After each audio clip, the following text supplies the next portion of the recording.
Hello बच्चों, welcome to JEE पे जीत सीरीज। मैं Akash from Learnohub, a free learning platform जहां पर आप सीख सकते हो physics, chemistry, maths, biology absolutely for free only at learnohub.com।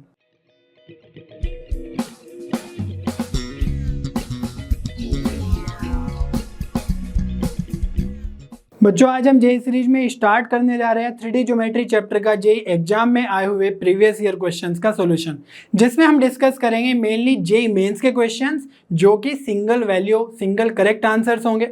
I hope आपने कॉन्सेप्ट वीडियोस अच्छे से देख लिया इस चैप्टर के। अगर नहीं देखे तो उनको जाकर के देख लो, क्योंकि प्रीवियस ईयर क्वेश्चंस में हम उन्हीं कॉन्सेप्ट्स को कैसे यूज करना है एग्जाम में आए हुए क्वेश्चंस में उनको ही डिस्कस करेंगे और उनको कैसे यूज करते हैं आपको अच्छे से बताएंगे।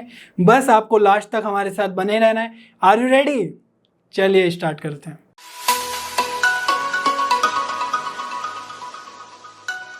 बच्चों, आज का फर्स्ट क्वेश्चन स्टार्ट करते हैं जो जेईई मेन 2022 में पूछा गया है।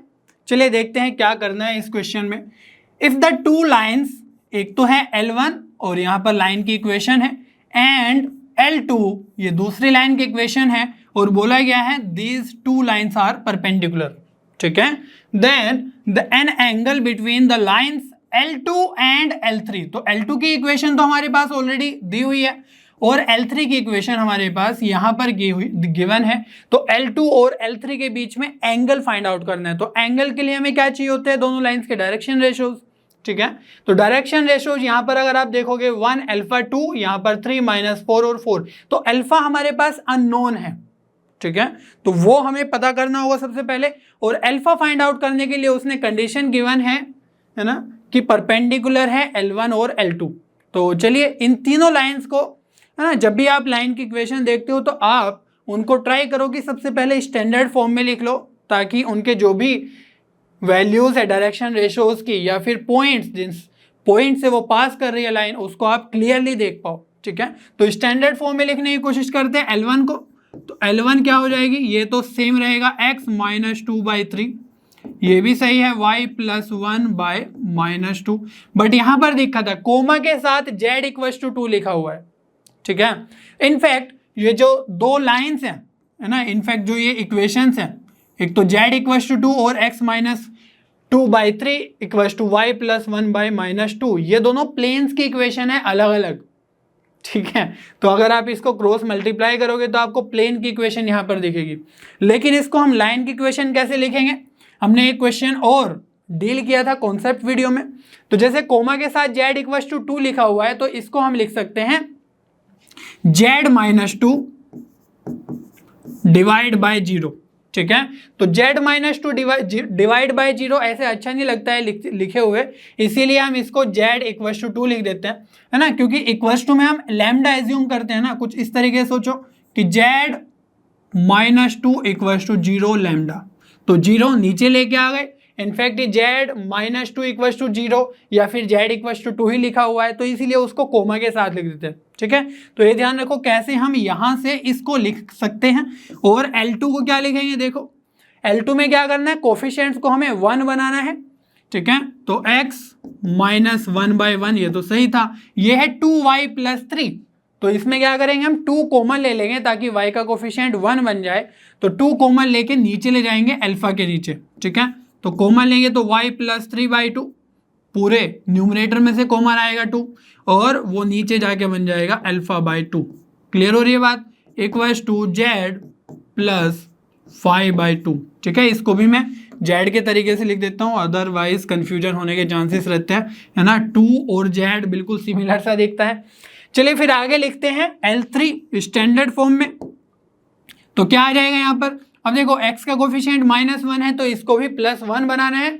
तो -1 से, है ना, या तो कोमा ले लो या फिर ऊपर नीचे मल्टीप्लाई कर दो, दोनों एक ही बात है। तो आप क्या करोगे, x -1 लिख दोगे और नीचे भी 3 की जगह -3 लिख दोगे।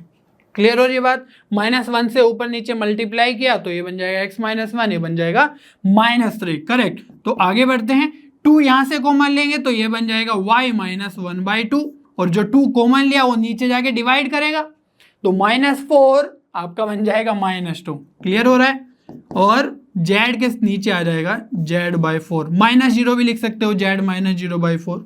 ठीक है। तो लेकिन यहाँ पर हमें परपेंडिकुलर और एंगल की बात करनी है, तो हमें जो डायरेक्शन वेक्टर होता है लाइन का, जिसके पैरेलल वो लाइन ड्रॉ करी गई है या इक्वेशन लिखी गई है, उसी का हमें काम होता है। और उस डायरेक्शन वेक्टर के डायरेक्शन रेशियोज हमें डिनोमिनेटर से मिल जाते हैं, ठीक है, जब वो इक्वेशंस स्टैंडर्ड फॉर्म में लिखी हुई हो। तो अब यहाँ से बोला गया है कि भाई L1 और L2 परपेंडिकुलर है, ठीक है। For L1 to be perpendicular to L2 हम क्या कंडीशन लिखते हैं, आपको याद होगा। परपेंडिकुलर की कंडीशन क्या होती है कि जो भी उनके डायरेक्शन रेशियोज हैं, है ना, उससे बनने वाला वेक्टर या पैरेलल वेक्टर, उनका डॉट प्रोडक्ट कितना होना चाहिए, 0 होना चाहिए। या इन अदर वे हम बोल सकते हैं कि जो भी डायरेक्शन रेशियोज हैं उन दोनों लाइंस के, है ना, corresponding A1 A2 B1 B2 C1 C2, वो क्या होना चाहिए, उनका सम 0 के इक्वल, ठीक है। तो हम लिखने की कोशिश करते हैं 3 × 1 और यहां पर आ जाएगा -2 × α/2 और लास्ट में क्या बनेगा 0 × 2, तो ये तो 0 ही बन जाएगा। इक्वल्स टू कितना होना चाहिए, 0। ये हमारी होती है परपेंडिकुलर की कंडीशन, ठीक है। कॉन्सेप्ट वीडियो में हमने अच्छे से सीखा है ये सब कि परपेंडिकुलर की कंडीशन क्या होगी लाइंस के केस में, और पैरेलल की कंडीशन क्या होगी लाइंस के केस में, प्लेन के केस में, या फिर प्लेन या लाइन हो, सब कुछ सीखा है। तो यहाँ पर आ जाएगा 3, 2 से 2 कैंसिल, तो -α equals to 0, that means alpha आ गया हमारा 3। और मैंने पहले ही कहा था कि एंगल फाइंड आउट करने से क्या चीज हमें रोक रही है, अल्फा की वैल्यू। अल्फा की वैल्यू हमें नहीं पता थी, अगर हमें अल्फा की वैल्यू पता चल गई जैसे अब यहाँ पर, तो हम डायरेक्टली यहाँ पर इन दोनों L2 और L3, इनफैक्ट यहाँ पर जो इक्वेशंस गिवन है ना, हमने स्टैंडर्ड फॉर्म में लिख लिया इनको, तो L2 और L3 के जो डायरेक्शन रेशियोज है उन्हीं की हेल्प से हम एंगल फाइंड आउट कर लेंगे। कैसे, जब हम लाइंस के केस में एंगल फाइंड आउट करते हैं तो हम क्या फाइंड आउट करते हैं, कोस ऑफ दैट एंगल, ठीक है। तो हम एज्यूम कर लेते हैं कि वो एंगल है हमारा थीटा, ठीक है। तो थीटा फाइंड आउट करेंगे, तो कोस ऑफ थीटा क्या होगा, सपोज जो इसका डायरेक्शन वेक्टर है L2 लाइन का वो क्या है, D2 वेक्टर है ना, और जो L3 है उसका डायरेक्शन वेक्टर सपोज D3 है। और ये D2 वेक्टर कैसे मिलेगा, 1 I कैप α/2 J कैप और 2 K कैप। आपको याद होना चाहिए सब कुछ ये, है ना, किस तरीके से हमने कॉन्सेप्ट वीडियो में देखा था ये सब। D2 vector D3 vector direction ratio से मिलता है, या फिर हम ये कहें कि जो डिनोमिनेटर में लिखा हुआ है वह डायरेक्शन रेशियोज, डायरेक्शन वेक्टर का ही कंपोनेंट्स लिखा हुआ है। तो यहाँ पर जो कोस थीटा है L2 और L3 के बीच में वो कैसे आएगा, हमारे पास D2 dot D3 divide by D2 का मैग्नीट्यूड और D3 का मैग्नीट्यूड, ठीक है। और इसका ले लेंगे मोड ताकि हमें एक पॉजिटिव क्वांटिटी मिले, एक्यूट एंगल मिले, ठीक है। और यहाँ से हमारे पास अब D2 वेक्टर है, D3 वेक्टर है, क्योंकि अल्फा की भी वैल्यू हमें पता है, तो इनका डॉट प्रोडक्ट ले लेते हैं। तो डॉट क्या आएगा, वही अगेन, है ना, दोनों के डायरेक्शन रेशियोज के जो, है ना, कॉम्पोनेंट्स हैं उन्हीं का मल्टीप्लीकेशन करना होगा, है ना। अगर इसको हम A2 माने, इसको A3, तो A2 A3 B2 B3 C3, है ना, C2 C3। तो यहाँ पर देखने की कोशिश करते हैं क्या क्या बनेगा डॉट प्रोडक्ट में। तो 1 × -3, तो यह आ जाएगा -3, α/2 × -2, ठीक है। तो ये बन जाएगा -α, और अल्फा की वैल्यू है 3, तो ये बन जाएगा -3, ठीक है। और 2 × 4, तो ये बन जाएगा आपके पास 8, और डिवाइड में क्या आएगा, डिवाइड में आ जाएगा इन दोनों का मैग्नीट्यूड, ठीक है। तो D2 वेक्टर क्या हो जाएगा, यहाँ पर 1 का स्क्वायर α/2 मीन्स 3/2, उसका स्क्वायर तो 1 का स्क्वायर 1, 3/2 का स्क्वायर 9/4, और लास्ट में क्या है 2, तो उसका स्क्वायर 4, ठीक है। दूसरा वेक्टर -3 का स्क्वायर 9, 2 का स्क्वायर 4, तो यह आ जाएगा 9 + 4, और लास्ट में है 4, उसका स्क्वायर 16, ठीक है। तो ये हमारे पास आ गया है कोस थीटा का वैल्यू, और इक्वल्स टू में अगर इसको सोल्व करेंगे ऊपर बनेगा 2, नीचे क्या बन जाएगा, देखो 4 + 1 5, और इसमें ऐड करेंगे तो 29/4 रूट के अंदर, और यहाँ पर भी आप देखोगे तो 29 बनता हुआ दिखाई देगा, है ना। इनफैक्ट पॉजिटिव क्वांटिटी है तो मोड लगाने की भी अब जरूरत नहीं है। तो कोस थीटा ये आ गया हमारा, है ना। इसको फर्दर सोल्व करेंगे तो देखो डिवाइड बाय 4 है, तो 4 बाहर आएगा रूट के, तो बन जाएगा 2 डिनोमिनेटर में, और वो ऊपर जाके मल्टीप्लाई हो जाएगा, बन जाएगा 4, और नीचे क्या है √29, तो ये बन जाएगा हमारे पास 29। तो थीटा क्या आ गया हमारा, कोस इनवर्स 4/29। ठीक है, क्या ऐसा ऑप्शन है हमारे पास? 4/29 तो कहीं पर भी दिख नहीं रहा है कोस के साथ, लेकिन हमें सेक इनवर्स दिख रहा है 29/4, और हमें पता है कोस और सेक है ना रेसिप्रोकल में ही रहते हैं। दैट मीन्स हम यहां से ये भी लिख सकते हैं that theta equals to sec inverse 29/4। ठीक है, तो इतना तो इनवर्स ट्रिग्नोमेट्री आपको आना ही चाहिए। ठीक है, आपका 12th खत्म होने वाला है यहाँ पर वेक्टर के साथ, है ना, वेक्टर 3D के साथ। तो यहाँ पर 29/4 आपका बी ऑप्शन करेक्ट हो जाएगा। ठीक है, तो प्रोसेस क्या है? सिंपल, स्ट्रेट फॉरवर्ड, प्रैक्टिस के साथ आपको बहुत ही स्पीडली ये क्वेश्चन हो जाएगा। L1, L2, L3 standard form में लिखो। ठीक है, और यहाँ पर परपेंडिकुलर की कंडीशन थी, एंगल्स की कंडीशन थी, तो वो हमारा डायरेक्शन वेक्टर से ही मिल जाएगा। ठीक है, तो इसका डायरेक्शन वेक्टर क्या है? Suppose D1 vector. तो इसी तरीके से आप सब कुछ लिखो अच्छे से। तो D1 वेक्टर मैं आपको एक बार लिख के बता देता हूं क्या होगा, अगर आप किसी स्टूडेंट्स को कंफ्यूजन आ रहा है। तो D1 वेक्टर क्या आएगा? डायरेक्शन रेशियो से। तो 3 है तो सिंपली उसको 3i लिख दो, -2 है तो -2j लिख दो, है ना। जो भी x के नीचे है वो i के साथ, जो भी y के नीचे है वो -2j, और जो भी z के नीचे है वो क्या आ जाएगा? 0 के। तो D1 वेक्टर तो यही आ गया। D2 वेक्टर भी मैं लिख के बता देता हूं, कोई कंफ्यूजन नहीं रहना चाहिए। तो यहां पर D2 वेक्टर x के नीचे है 1, स्टैंडर्ड फॉर्म में लिखे हुए हैं x y z का कोफिशिएंट 1, उसी केस में हम ये देखेंगे तो 1 लिखा हुआ है तो ये i कैप। ठीक है, और ये क्या है? α/2, तो इसको लिख सकते हैं हम α/2 j कैप, और लास्ट में है 2k कैप। ठीक है, तो आप इस तरीके से डायरेक्शन वेक्टर लिख सकते हो। फिर उन्हीं का मैंने D1 डॉट D2 किया है L1 L2 परपेंडिकुलर होने के लिए। ठीक है, क्योंकि परपेंडिकुलर मतलब उनके बीच का एंगल 90 डिग्री है। 90 डिग्री है मीन्स कोस ऑफ थीटा, जब हम एंगल फाइंड आउट करते हैं कोस ऑफ 90 विच इज 0, तो इसीलिए हम अल्टीमेटली दोनों का डॉट प्रोडक्ट 0 लिख देते हैं। ठीक है, तो यहां से भी आप चेक कर सकते हो कि ये बिल्कुल सेट हो रहा है। ठीक है, तो इस तरीके से आप step by step conceptual clarity के साथ क्वेश्चन में बढ़ते जाओ और बहुत ही इजीली आपको मार्क्स मिल जाएंगे एग्जाम में। ठीक है बच्चों, नेक्स्ट क्वेश्चन देख लेते हैं। ये भी जेईई मेंस का है, single correct answer. If the foot of perpendicular from the point A -1 4, 3 on the plane P is this. तो ये हमारे पास फुट ऑफ परपेंडिकुलर है, इसको थोड़ा ड्रॉ कर लेते हैं तभी आपको आइडिया लगेगा। सपोज ये एक प्लेन है।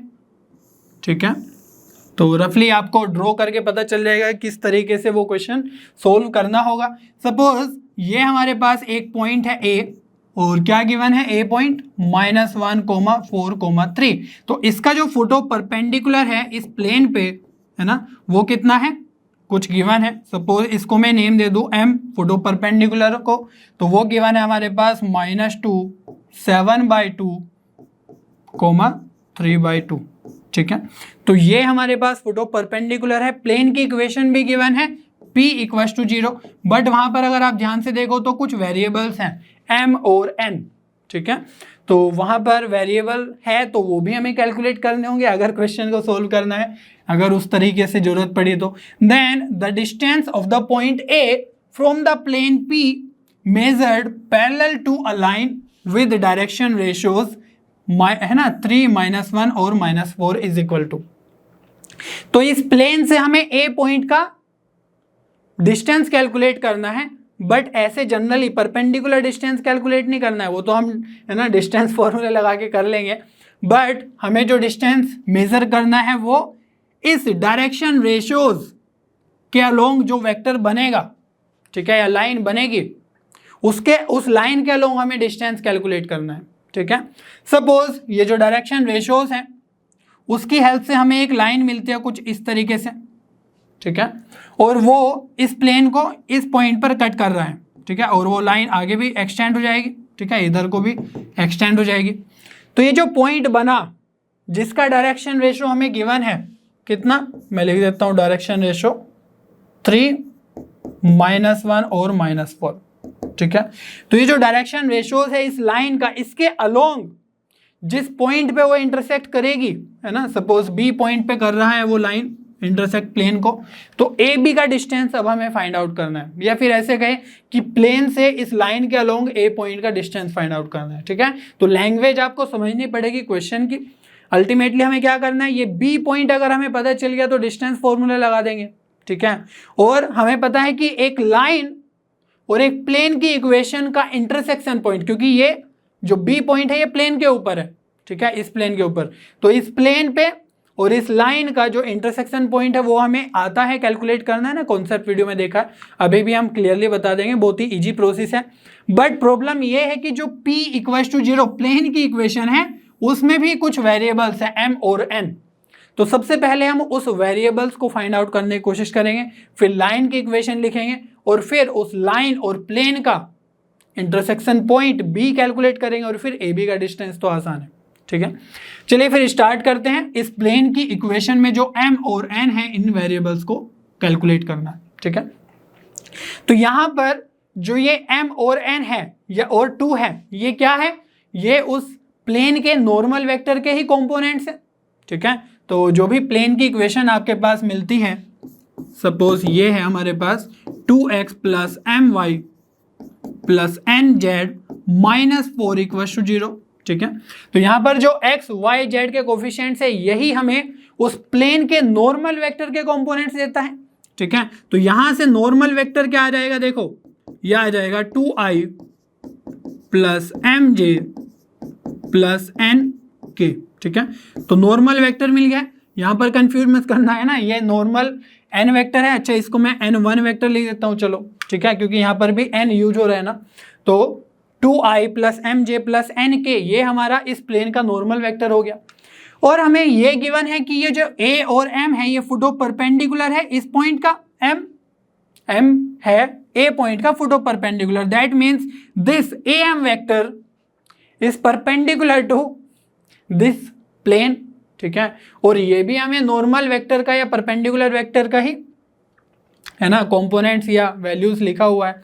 दैट मीन्स जो ये am वेक्टर होगा, है ना, मैं ऐसे लिख देता हूं am वेक्टर, तो am वेक्टर और जो n वेक्टर है इस प्लेन का वो क्या होने चाहिए, पैरेलल होने चाहिए।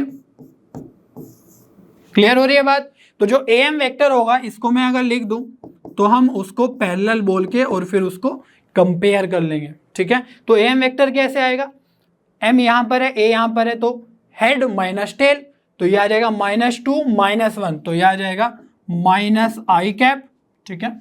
7/2 - 4, ठीक है। तो यह आ जाएगा हमारे पास कितना,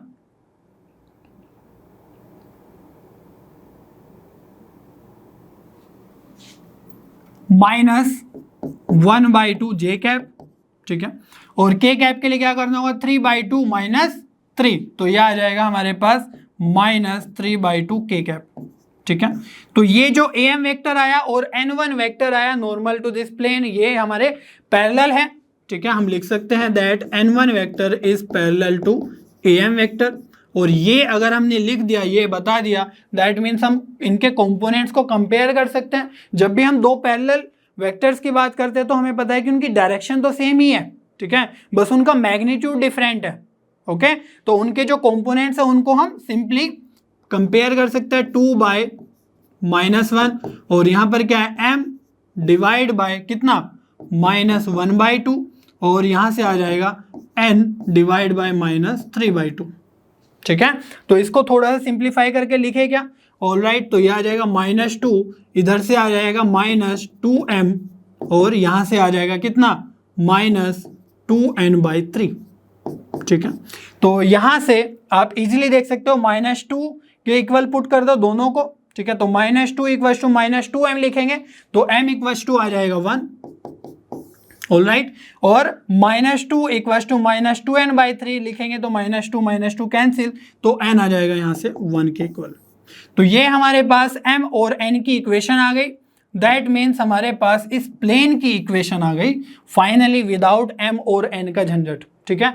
तो प्लेन की इक्वेशन हम क्या लिख सकते हैं इजीली, ये लिख सकते हैं भाई m की जगह 1 रख दो और n की जगह 3 रख दो, सॉरी ये आ जाएगा हमारे पास 3, क्योंकि यहां से -2 - 2 कैंसिल होके n बचेगा 3। तो अब हमारे पास क्या करना है, प्लेन की इक्वेशन हमारे पास आ गई, यहां पर 2x m की जगह 1 पुट कर दो, y और n की जगह 3 पुट कर दो, तो यह आ जाएगा +3z - 4 = 0, ठीक है। तो प्लेन की इक्वेशन क्लियर हो गई। अब जैसे ही प्लेन की इक्वेशन आ गई तो हमारे पास जो नेक्स्ट टास्क रहा वो रहा लाइन की इक्वेशन फाइंड आउट करने का, जो बहुत ही ज़्यादा आसान है। कैसे भाई, लाइन की इक्वेशन अगर आपको फाइंड आउट करनी है तो उसके लिए क्या चाहिए, या तो एक पॉइंट और डायरेक्शन रेशो मिल जाए या फिर 2 पॉइंट मिल जाए, ठीक है। जैसे हम कोऑर्डिनेट ज्योमेट्री में भी 2D में भी डिस्कस करते हैं कि एक स्लोप एक पॉइंट मिल जाए या फिर 2 पॉइंट मिल जाए, ठीक है। तो यहाँ पर हमारे पास एक पॉइंट है कि भाई वो ए से पास कर रही है वो लाइन जो इंटरसेक्ट करेगी प्लेन को बी पे, और उस लाइन का जिसके पैरेलल है वो डायरेक्शन रेशियोज भी गिवन है, ठीक है। तो कैसे लिखेंगे इसको, सिंपली आपको क्या करना है, एक्स माइनस -1 है ना, उस पॉइंट को पुट कर दो, डिवाइड बाय समथिंग, समथिंग क्या, डायरेक्शन रेशियोज के जो कंपोनेंट्स है, तो यहाँ पर 3 है तो 3 से डिवाइड कर दो, y -4 डिवाइड बाय कितना -1 equals to z -3 divide by कितना -4, ठीक है। तो ये हमारे पास आ गई इस लाइन की इक्वेशन। तो इस लाइन की इक्वेशन अगर हमारे पास है तो इस बी पॉइंट को हम एक पैरामीटर के फॉर्म में लिखना चाह रहे, कैसे, लैम्डा के फॉर्म में लिख लेंगे, ठीक है, ताकि हमारे पास एक बी का कोई कोऑर्डिनेट वैल्यू आ जाए। तो लैम्डा में अगर हम लिखेंगे तो बी लैम्डा हमारे पास कितना आ जाएगा, देखो यह आ जाएगा 3, उधर जाके मल्टीप्लाई करना है, ठीक है, तो यह आ जाएगा 3 लैम्डा। हर एक कंपोनेंट को आपको लैम्डा के इक्वल इक्वेट कर देना है, तो जो भी एक्स और वाई और जेड का वैल्यूज आएगा वही आ जाएंगे बी के कोऑर्डिनेट्स, ठीक है, इन टर्म्स ऑफ लैम्डा। तो यहाँ पर ये क्या है, x+1 है बेसिकली, और यहाँ से हमारे पास 3 लैम्डा आ गया तो उधर ले जाएंगे तो -1 आ जाएगा, ठीक है, ये हो जाएगा -λ+4 और ये आ जाएगा -4 लैम्डा +3, ठीक है। तो ये बी के कंपोनेंट्स आ गए, मीन्स कोऑर्डिनेट्स आ गए इस पॉइंट के। अब हमें पता है कि ये जो बी पॉइंट है ये प्लेन पे ही लाई कर रहा है, दैट मीन्स ये जो बी पॉइंट है ये इस प्लेन को सेटिस्फाई करना चाहिए। उसी तरीके से हम उस लाइन के और प्लेन के इंटरसेक्शन को फाइंड आउट करते हैं कि भाई उस लाइन की इक्वेशन से आप पहले वो पॉइंट कैलकुलेट कर लो in terms of parameter lambda, और लैम्डा फाइंड आउट है ना, लैम्डा ही वेरिएबल है यहाँ पर, उस लैम्डा को आप इस प्लेन में पुट कर दो तो आपका वैल्यू आ जाएगा, आंसर आ जाएगा, ठीक है, लैम्डा का। तो यहाँ से क्या आ जाएगा, देखो 2x की जगह क्या पुट करेंगे, 3 लैम्डा -1, और y की जगह क्या आएगा, -λ+4, फिर है +3z, ठीक है, तो ये आ जाएगा +3, और z की जगह -4 λ+3, और लास्ट में है -4 = 0, ठीक है। तो पूरी इक्वेशन में हमें उसको पुट करना है। चलिए फिर देखते हैं क्या बनेगा। यहाँ से आ जाएगा 6 लैम्डा माइनस लैम्डा, तो ये हो जाएगा 5 लैम्डा, और ये आ जाएगा -12 लैम्डा, तो अल्टीमेटली आ गया 7 लैम्डा। ये है -2 +4 तो +2, और ये है ना +7 +9, ठीक है, तो ये कितना आ गया हमारे पास 11, और -4 तो ये बचा 7, ठीक है, तो ये आ जाएगा हमारे पास +7 = 0। तो लैम्डा कितना आ गया है, -1 के इक्वल, ठीक है। तो यहाँ से सोल्व कर लेते हैं, तो ये आ जाएगा हमारे पास 6 लैम्डा, और यहाँ से आ जाएगा -λ, और ये आ जाएगा -12 लैम्डा, ठीक है, और -2 +4 +9 -4 = 0। तो देखो लैम्डा कितना बन गया है, यह है -13 लैम्डा और +6 लैम्डा, तो यह आ जाएगा -7 लैम्डा, और यहाँ से देखो +4 -4 कैंसिल, +9 -2, तो यह आ जाएगा +7 = 0, और यहाँ से आप लैम्डा कैलकुलेट करोगे तो वो आ जाएगा 1, ठीक है। तो लैम्डा अगर 1 आ गया है दैट मीन्स हमारे पास बी का जो कोऑर्डिनेट आ गया है वैल्यू वो आ जाएगा, लैम्डा 1 पुट कर दो बस सिंपली, दैट मीन्स ये हो जाएगा 3 -1 तो 2, ठीक है, और ये आ जाएगा -1 +4 तो 3, और यहाँ पर -4 +3 तो ये आ जाएगा -1 के इक्वल, ठीक है। दैट मीन्स हमारे पास बी पॉइंट आ गया है। अब ये बी पॉइंट आ गया है, ए पॉइंट हमारे पास ऑलरेडी है क्या, -1 4, 3, तो ये अगर हमारे पास आ चुके हैं दोनों पॉइंट्स तो इनका सिर्फ डिस्टेंस फाइंड आउट करना है, ठीक है। तो डिस्टेंस बिटवीन ए बी क्या हो जाएगा, बस उनके है ना करस्पॉन्डिंग कंपोनेंट्स का डिफरेंस लेना और उनका स्क्वायर करके ऐड कर देना है। तो 2 -1 तो ये आ जाएगा हमारे पास 3 का स्क्वायर 9 प्लस 3 माइनस 4 तो -1 का स्क्वायर 1, -1 और -3 तो 4 का स्क्वायर 16। ठीक है, तो इनको ऐड करोगे तो ये आ जाएगा आपके पास √26। यही डिस्टेंस हमें चाहिए था। ठीक है, तो देख लेते हैं ऑप्शन में कौन सा मैच कर रहा है ना। √26 बी ऑप्शन आपका करेक्ट हो जाएगा। तो क्वेश्चन को आपको रीड करते आना चाहिए, क्या उसमें इंफॉर्मेशन गिवन है, किस तरीके से हम उसको प्रोसीड करें, प्रैक्टिस के साथ ही वो आपको आएगा। ठीक है, बाद में जो कैलकुलेशन है उस पर भी आपको थोड़ा सा तो कमांड करना होगा, है ना, अदरवाइज वहाँ पर मिस्टेक होने के चांसेस रहते हैं। तो थोड़ा सा प्रैक्टिस रहेगा, अदरवाइज क्वेश्चन बनते हैं इसके अच्छे से बन जाते हैं। ठीक है, चलिए बच्चों नेक्स्ट क्वेश्चन देख लेते हैं। यहाँ पर बोला गया है let alpha be the angle between the lines whose direction cosines satisfy the equations L plus M minus n equals to 0 and L square plus M square minus n square equals to 0, then the value of sin की power 4 alpha plus cos की power 4 alpha। तो once we get alpha, है ना, तो हम sign की power 4 alpha, कोस की power 4 alpha तो इजीली फाइंड आउट कर सकते हैं। तो जो अल्फा है वो कैसे आएगा, वो उन लाइंस के बीच में, है ना, एंगल है जो इन दोनों इक्वेशन से हमें मिलने वाला है। ठीक है, तो इस तरह का क्वेश्चन हमने कंसेप्ट वीडियो में भी किया था एक। चलिए फिर देखते हैं यहाँ पर हम किस तरीके से इन दो लाइंस, इन दो इक्वेशंस की हेल्प से वो जो दो लाइंस हैं उनका डायरेक्शन कोसाइन या डायरेक्शन रेशियोज फाइंड आउट करेंगे और फिर वो अल्फा एंगल फाइंड आउट कर लेंगे। ठीक है, चलिए देखते हैं। तो L plus M minus N, तो इन दोनों इक्वेशन से हम कुछ डिड्यूस करके एक इक्वेशन के थ्रू कुछ फाइनली फाइंड आउट करने की कोशिश करेंगे। ठीक है, तो देखो यहां से हम क्या लिख सकते हैं, यहां से हम लिख सकते हैं n equals to L plus M। Clear हो रही है बात, क्योंकि n को इधर ले जाओ L प्लस M बचेगा और इसको हम यहां पर पुट कर देते हैं। ठीक है, तो यहां से बन जाएगा L square plus M square minus n की जगह क्या पुट कर देंगे, L प्लस M का स्क्वायर इक्वल्स टू 0। तो इसको एक्सपेंड करेंगे तो क्या बनेगा, L square plus M square minus L square minus M square minus 2LM equals to 0। ठीक है, तो यहां से L square M square cancel, तो ये बन जाएगा LM इक्वल्स टू 0। ठीक है, तो ये कंडीशन आई हमारे पास और एक है n equals to L plus M। इन दोनों कंडीशन की हेल्प से हम एक, है ना, डायरेक्शन रेशियोज लिखने की कोशिश करेंगे दो लाइंस के। तो यहां पर दो केस बनने वाले हैं। एक केस क्या बनेगा, केस 1 ये बनेगा कि हमारे पास जो L है वो 0 हो जाए। ठीक है, L into M equals to 0 है ना, तो कोई एक तो 0 होगा। तो पहले केस में हम कंसीडर कर रहे हैं कि L 0 हो जाए, M कुछ होगा। ठीक है, तो L अगर 0 हो जाए तो यहां से देखो L अगर 0 हो जाए तो n इक्वल्स टू क्या आ जाएगा हमारे पास, M। इस कंडीशन से देखा कि case 1 L equals to 0, L equals to 0 इस कंडीशन में यहां पर पुट किया तो क्या मिलेगा, n इक्वल्स टू M। तो जब हम डायरेक्शन रेशियोज लिखते हैं किसी भी लाइन के, ठीक है, तो डायरेक्शन कैसे लिखते हैं आपको याद होगा, कैसे लिखते हैं, L N, है ना, L M N। तो सबसे पहले क्या लिखते हैं L, लेकिन L तो क्या है, 0 है इस लाइन के लिए, इस कंडीशन के लिए। फिर लिखते हैं M, ठीक है, और लास्ट में लिखते हैं N। तो N इक्वल्स टू M आ गया है, तो इसको भी, N को भी हम M लिख सकते हैं। ठीक है, तो यहां पर देखो M क्या मल्टीपल में आ रहे हैं डायरेक्शन रेशियोज, तो आप क्या लिख सकते हो, इसको कर सकते हो कि भाई M से डिवाइड कर दो, तो ये बन जाएगा 0,1,1। तो ये एक लाइन के हमारे पास डायरेक्शन रेशियोज आ गए हैं। क्लियर हो रही है बात। इसी तरीके से हम केस 2 देखेंगे।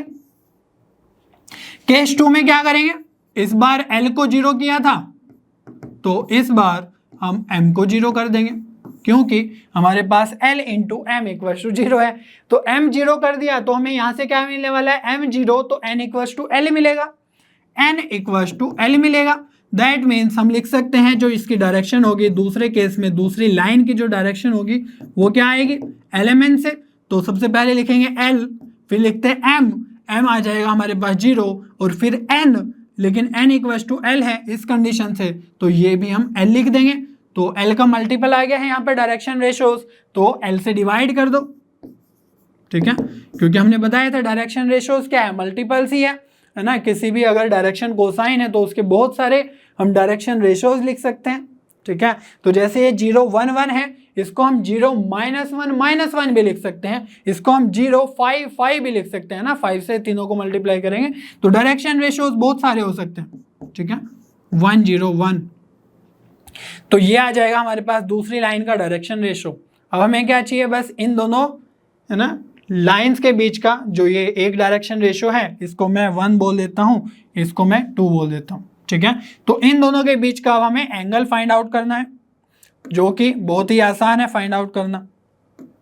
कैसे करेंगे, बस कोस थीटा वाला एंगल लगा देना है इनमें, ठीक है। तो कोस थीटा क्या बन जाएगा, ये और ये इनका डॉट प्रोडक्ट, तो देखो 1 के साथ 0 होगा, 0 यहां पर है, यहां पर 1 है, फिर 0 होगा, ठीक है। और ये 1 है और लास्ट में भी 1 है, तो ये आ जाएगा 1, ओके। डिवाइड बाय दोनों का मैग्नीट्यूड, तो यहां से मैग्नीट्यूड क्या आने वाला है 1 + 1, और यहां से मैग्नीट्यूड क्या आने वाला है, ये भी 1 + 1, ठीक है। तो ये आ जाएगा 1/√2 और √2। क्लियर हो रही है बात। तो यहां पर देखो क्या बन जाने वाला है 1/2, यहां से आंसर आ जाएगा, ठीक है। तो कोस थीटा हमारे पास आ गया, या फिर यहां पर हमें बोला गया था अल्फा फाइंड आउट करना है ना, अल्फा है इनके बीच का एंगल, तो इसको हम अल्फा ही लिख लेते हैं ना कि थीटा। तो अल्फा हमारे पास कुछ आ जाएगा, इनफैक्ट हमें कैलकुलेट करने की भी जरूरत नहीं है, ठीक है। तो कोस अल्फा अगर हमारे पास आ गया है तो साइन अल्फा भी फाइंड आउट कर लेंगे इजीली। इनफैक्ट यहां से हम ये भी बोल सकते हैं ना कि कोस अल्फा अगर 1/2 है तो इसको लिख सकते हैं हम अल्फा = 60 डिग्री, है कि नहीं। और साइन अल्फा या साइन 60 कितना हो जाएगा, √3/2। या फिर आप है ना आइडेंटिटी से भी निकाल सकते थे कि अगर कोस अल्फा 1/2 है तो साइन अल्फा कितना होगा। तो हमारे पास कोस अल्फा भी है, साइन अल्फा भी है, बस इस कंडीशन में पुट कर दो तो क्या आ जाएगा, यहां से देखो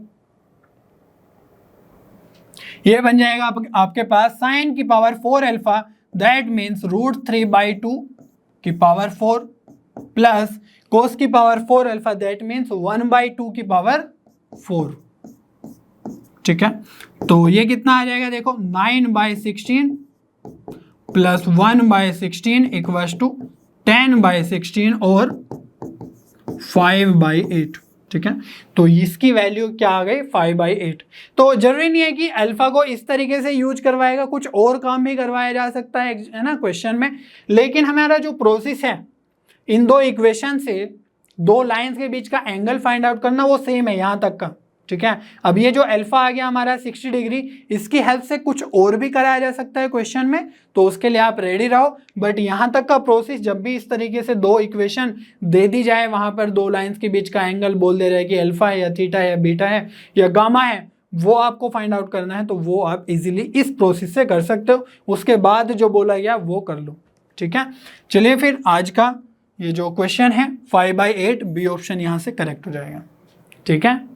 बच्चों नेक्स्ट क्वेश्चन देख लेते हैं। यहां पर बोला गया है if the equation of the plane passing through the mirror image of a point 2 3 1 with respect to the line, ये लाइन की इक्वेशन है, इसके रेस्पेक्ट में उस पॉइंट की मिरर इमेज है ना containing the line this is this, ठीक है।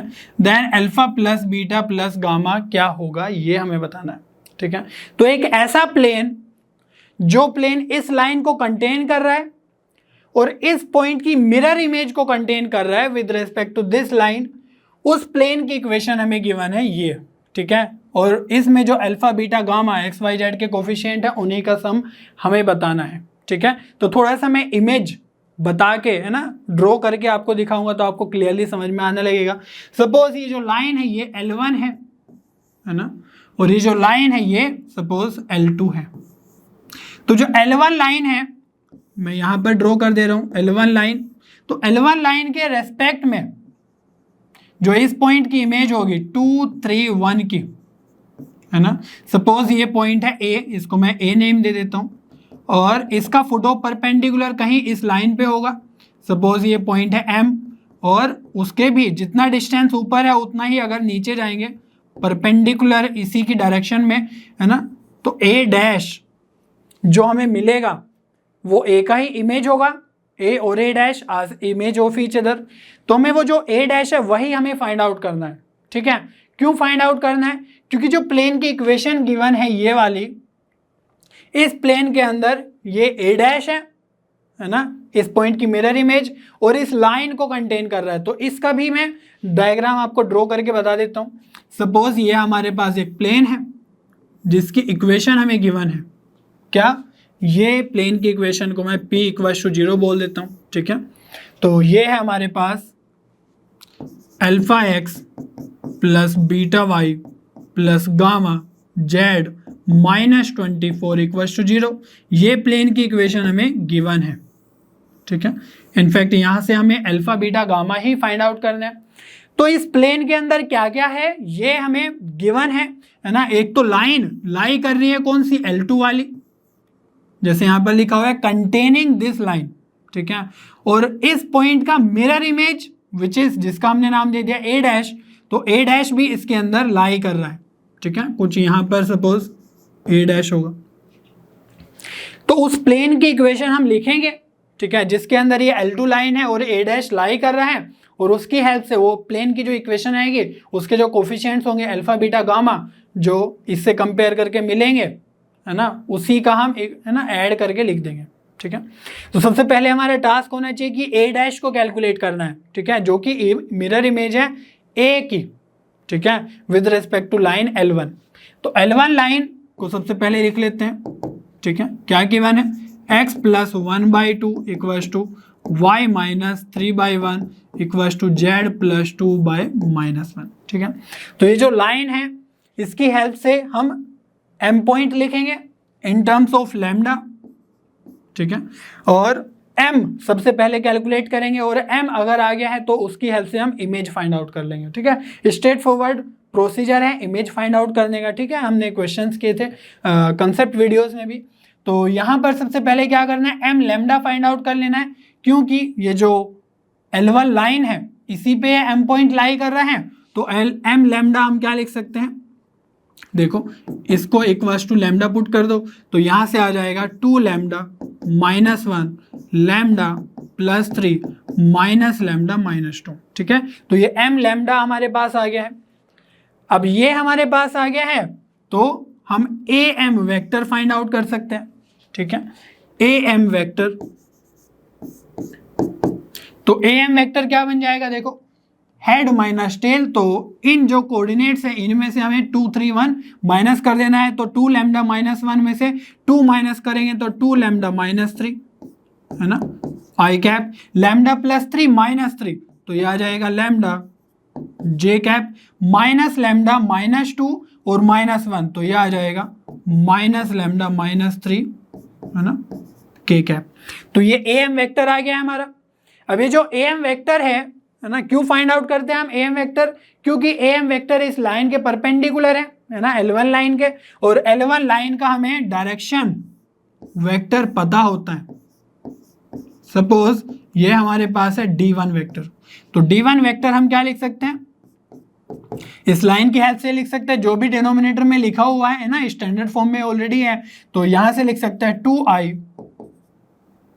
+ j - k कैप। तो यही जो D1 वेक्टर आया हमारा, है ना, इसी के साथ हम इस am वेक्टर का डॉट ले लेंगे, डॉट प्रोडक्ट लेंगे, तो बीच में एंगल 90 डिग्री है, दैट मीन्स डॉट प्रोडक्ट 0 आना चाहिए।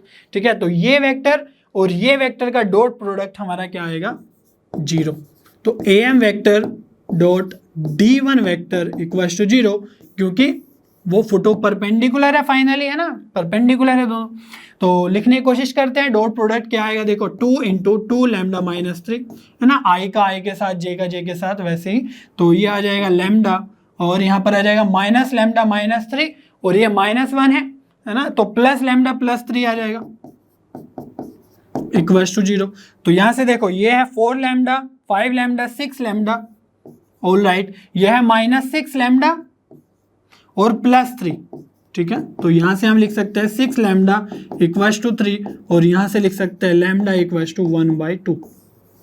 अब अगर लैम्डा हमारे पास आ गया है तो हमारे पास क्या आ गया है? m पॉइंट आ गया है, क्योंकि m हमने लैम्डा के फॉर्म में ही फाइंड आउट किया था, ठीक है।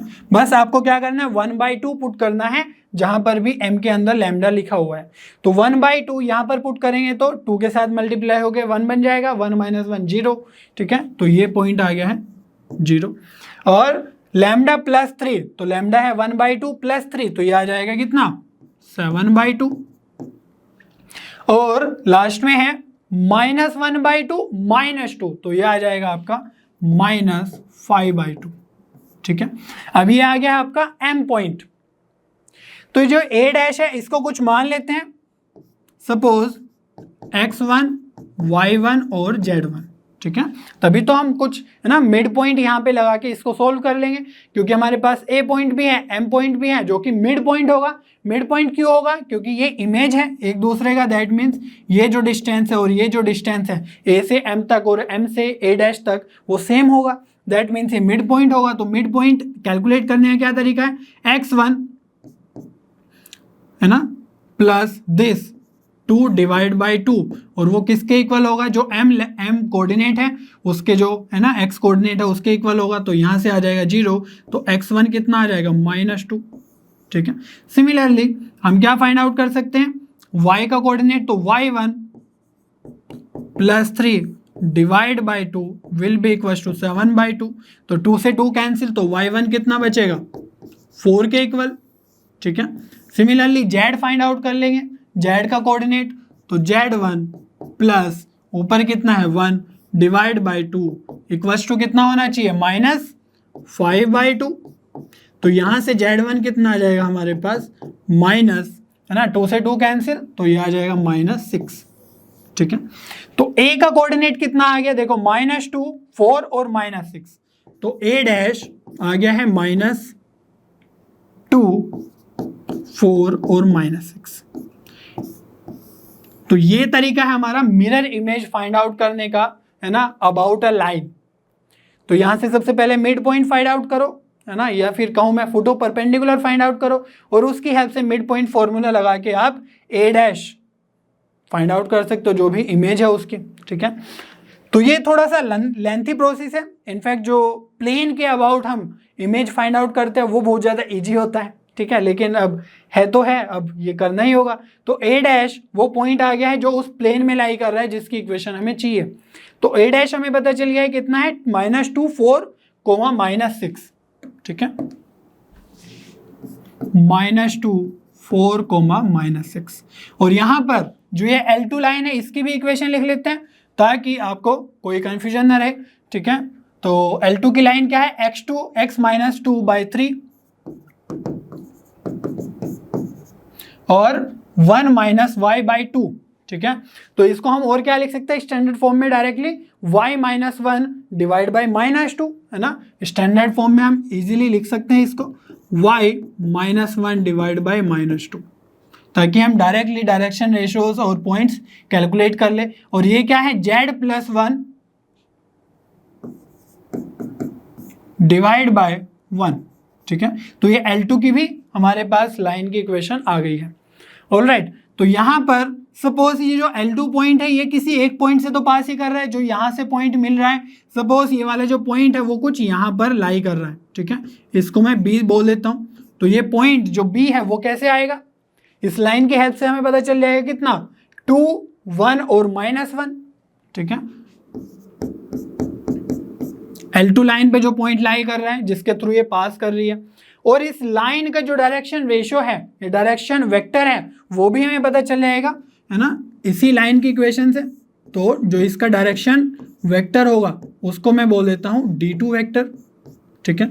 तो जो D2 वेक्टर है वो हम कैसे फाइंड आउट कर लेंगे, सिंपली इसके डायरेक्शन रेशियोज की हेल्प से, जो भी डिनोमिनेटर में लिखा हुआ है 3i - 2j + k,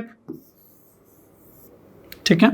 तो हमारे पास 2 इंफॉर्मेशन है अभी, इनफैक्ट 3 इंफॉर्मेशन है। एक तो डायरेक्शन वेक्टर हमें पता है, एक B पॉइंट पता है और एक A' पॉइंट पता है। तो A' की हेल्प से हम एक और वेक्टर लिख सकते हैं, क्या, BA' वेक्टर, ठीक है। तो BA' वेक्टर अगर हम लिखें तो हमारे पास 2 वेक्टर्स आ जाएंगे इस प्लेन के अंदर, ठीक है। एक तो डायरेक्शन वेक्टर, क्योंकि ये जो L2 लाइन है ये प्लेन के अंदर ही है, ठीक है। तो एक तो D2 वेक्टर डायरेक्शन वेक्टर और एक BA डैश वेक्टर। तो इन दोनों वेक्टर से हम एक नॉर्मल फाइंड आउट कर लेंगे इस प्लेन की और किसी भी एक पॉइंट के थ्रू उसको पास करा देंगे, है ना, प्लेन को। या फिर हम ऐसा कर सकते हैं, पूरा डिटर्मिनेंट ही सोल्व कर सकते हैं, ठीक है। तो वो भी मैं बताने वाला हूं। सबसे पहले BA वेक्टर हम लिख लेते हैं, ठीक है। तो BA वेक्टर कैसे आएगा, A vector head minus tell, तो -2 तो आ जाएगा -4i कैप, यहाँ पर आ जाएगा 4 -1 तो ये आ जाएगा +3j कैप, और -6 और +1 तो ये आ जाएगा -5k कैप, ठीक है। ये आ गया हमारे पास BA डैश वेक्टर। और मैंने बताया था कि जब भी हमें प्लेन की इक्वेशन या किसी की भी इक्वेशन लिखनी है तो वहां पर एक वेरिएबल पॉइंट एज्यूम कर लो आप। सपोज ये पॉइंट हमारे पास एक वेरिएबल है जो इस प्लेन पर कहीं पर भी लाई कर रहा है, जिसके कोऑर्डिनेट्स आ जाएंगे x, y और z, क्योंकि जब भी हम इक्वेशन लिखते हैं x, y, z में ही लिखते हैं। तो यहां से हम BR वेक्टर भी एक फाइंड आउट करेंगे, ठीक है। तो BR वेक्टर क्या आ जाएगा, देखो ये बिल्कुल बेसिक से चल रहा है। BR वेक्टर आ जाएगा हमारे पास x -2i कैप, ठीक है, y -1j कैप, और यहां से आ जाएगा z +1k कैप, ठीक है। तो ये भी आ गया हमारे पास थर्ड वेक्टर। और हम बोल रहे हैं कि भाई जो D वेक्टर है direction vector, BA dash vector और BR वेक्टर है, वो तीनों वेक्टर्स एक ही प्लेन में है। क्यों, क्योंकि बताया हुआ है कि L2 लाइन तो इसी प्लेन में लाई कर रही है, A डैश भी इसी प्लेन में है, और क्योंकि L2 लाइन पास कर रही है इसी प्लेन में, तो हमारा जो B पॉइंट है जो L2 लाइन पे है वो भी इसी प्लेन में होगा। तो ये तीनों के तीनों वेक्टर्स एक ही प्लेन में है, दैट मीन्स ये तीनों के तीनों वेक्टर्स कोप्लेनर है, और कोप्लेनर है तो दैट मीन्स इन तीनों वेक्टर्स का बॉक्स प्रोडक्ट हमारा 0 आना चाहिए। और बॉक्स प्रोडक्ट 0 आने के लिए हमें क्या लिखना होगा, अच्छा मैं ऐसे ही लिख देता हूँ कि जो BR वेक्टर है और सपोज D2 वेक्टर है और BA डैश वेक्टर है, उसका जो बॉक्स प्रोडक्ट है वो कितना आना चाहिए, 0 के इक्वल। और इसको अगर डिटर्मिनेंट के फॉर्म में लिखे तो कैसे लिखेंगे, पहले BR वेक्टर के कंपोनेंट्स लिख लो, x -2, यहाँ पर आ जाएगा y -1 और ये आ जाएगा z +1, और D2 वेक्टर क्या है 3 -2 और 1, और यहाँ पर -4 3 और -5, this should be equal to 0, ठीक है। तो ये हमारा इक्वेशन लिखने का तरीका है। यह आपने कई बार देखा होगा, कॉन्सेप्ट वीडियो में हमने क्वेश्चन भी किया इस तरीके से, ठीक है। तो यहाँ से बस डिटर्मिनेंट को सोल्व कर लेना है और हमारा इक्वेशन आ जाएगा उस प्लेन का, ठीक है। तो x -2 और इसके साथ क्या आएगा, ये आ जाएगा 10 -3, तो यह बन जाएगा आपका 7, ठीक है। यहाँ पर आ जाएगा -y -1, है ना, डिटर्मिनेंट एक्सपेंड करना तो आपको आता ही होगा, और यहाँ से आ जाएगा -15 और +4, तो यह आ जाएगा -11, ठीक है।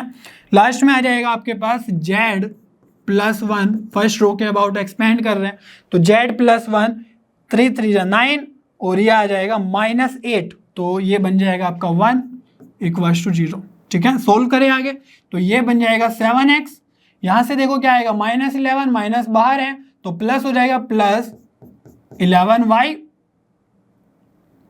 और यहाँ से कितना आ जाएगा +z, और -14, ये तो प्लस है 11 तो -11, और ये बन जाएगा +1 = 0। तो देखते हैं क्या बनता है, 7x + 11y + z माइनस ये कितना बन जाएगा हमारे पास -24 = 0, ठीक है। तो ये हमारी इसी प्लेन की इक्वेशन आई है ना, A डैश पॉइंट यूज करके, लाइन यूज करके। और इस प्लेन की इक्वेशन हमें पहले भी गिवन थी अल्फा बीटा गामा के फॉर्म में, ठीक है। तो क्या आप इन दोनों प्लेन्स को देख पा रहे हो ध्यान से और कुछ कंक्लूड कर पा रहे हो? यस, यहाँ पर जो कांस्टेंट है -24, ये भी -24, तो हमें और कुछ करने की जरूरत नहीं है, डायरेक्टली पुट कर दो।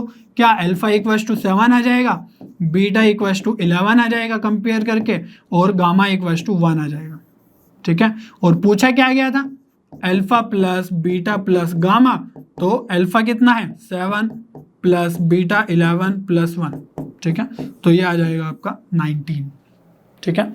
तो जब भी इस तरीके से क्वेश्चन दिया हुआ हो उसको एक है ना स्टेप बाय स्टेप प्रोसीड करते जाओ, आपको पढ़ते आना चाहिए क्वेश्चन, ठीक है। तो 19 हमारा ऑप्शन करेक्ट हो जाएगा, सी ऑप्शन इसका, ठीक है। तो इस तरीके से आप अच्छे से क्वेश्चन कर सकते हो सारे के सारे एग्जाम में, ओके। चलिए नेक्स्ट क्वेश्चन देख लेते हैं। यहाँ पर बोला गया है the lines are vector equals to i minus j plus l two i plus k cap and r equals to 2i minus j plus m i plus j minus k do not intersect for all values of l and m. तो यहाँ पर 4 option है हमारे पास, हमें देखना है कि intersect करती है या नहीं करती है। अगर करती है तो किस वैल्यूज के लिए कर रही है, ठीक है। तो जैसे यहाँ पर एल है और एक एम है, तो उन पे डिपेंड करेगा कि वो इंटरसेक्ट करेगी या नहीं करेगी, ठीक है। तो ये हमारे पास वेक्टर इक्वेशन में है ना। तो यहाँ से हम फर्स्ट लाइन को क्या लिख सकते हैं, थोड़ा सा मैं सिंप्लीफाई करके लिखने की कोशिश कर रहा हूँ।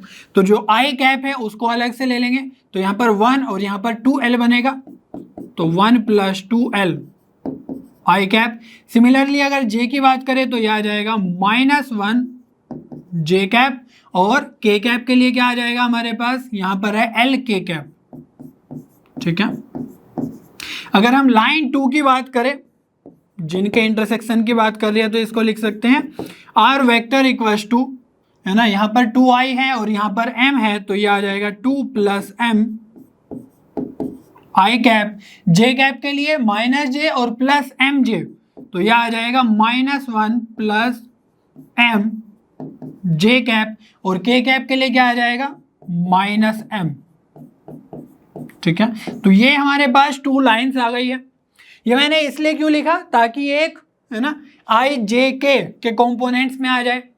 तो अब देखो यहाँ पर L1 और L2 हैं, तो जब हम बात करते थे L1 और L2 के इंटरसेक्ट करने की, तो क्या बात करते थे कि भाई अगर L1 और L2 हमारे कार्टेशियन फॉर्म में लिखा हुआ है, ठीक है, तो उसको लैम्डा के इक्वल पुट करके वहां से x y z की वैल्यूज फाइंड आउट करते थे। वही हमारा है ना कोई एक पॉइंट हो जाता था जो L1 पे वेरी कर रहा होगा।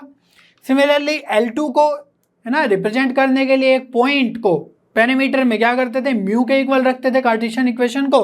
तो कोई एक पॉइंट हमें ऐसा मिलता था जो इस L2 लाइन पे वेरी कर रहा होगा। तो वैसे ही यहाँ पर L और M में वो वेरिएबल पॉइंट्स है हमारे पास, ठीक है। तो यहाँ पर जो L1 लाइन है, यहाँ पर वेरिएबल पॉइंट क्या है, L के फॉर्म में, पेरीमीटर क्या है, L है यहाँ पर, ठीक है। सिमिलरली जो L2 लाइन है उसमें पेरीमीटर है M। तो हम ये चेक करने की कोशिश कर रहे हैं कि किस L और M के लिए वो दोनों पॉइंट्स यहाँ पर कोइंसाइड करेंगे, मीन्स इंटरसेक्ट करेंगे, ठीक है। तो L पेरीमीटर की हेल्प से वो पॉइंट किसी L1 लाइन पे मूव कर रहा होगा, है ना, डिफरेंट L के लिए डिफरेंट पॉइंट्स मिलेंगे L1 लाइन पे।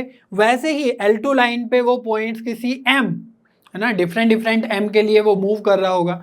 तो कोई ऐसी L और M की वैल्यूज है ना जिसके लिए वो पॉइंट सेम क्वांटिटीज को रिप्रेजेंट करे, तो वही हम फाइंड आउट करने की कोशिश करेंगे।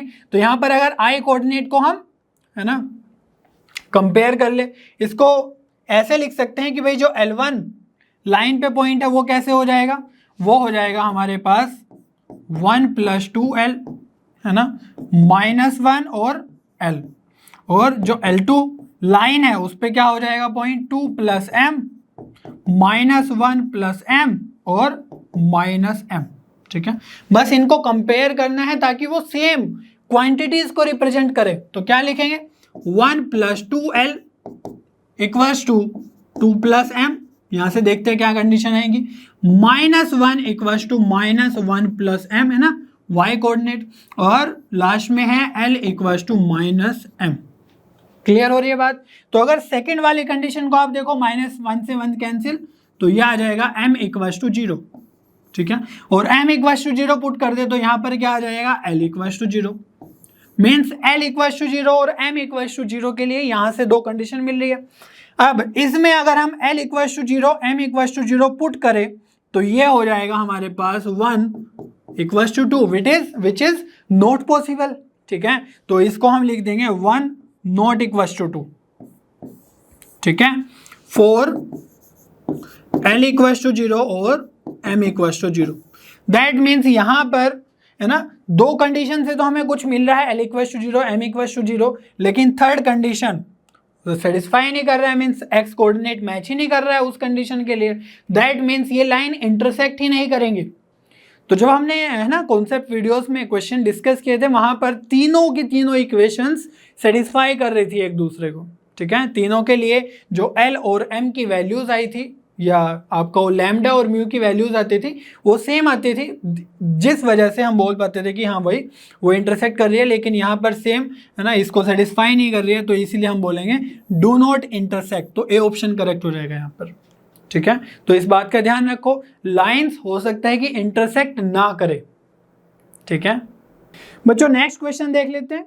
यहां पर बोला गया है the plane passing through the points 1 2 1 2 1 2 and parallel to the line 2x equals to 3y, z equals to 1 also passes through the point. तो किस पॉइंट से वो प्लेन पास कर रहा होगा, जो इस और इस प्लेन से पास कर रहा है और पैरेलल है इस लाइन के, ठीक है।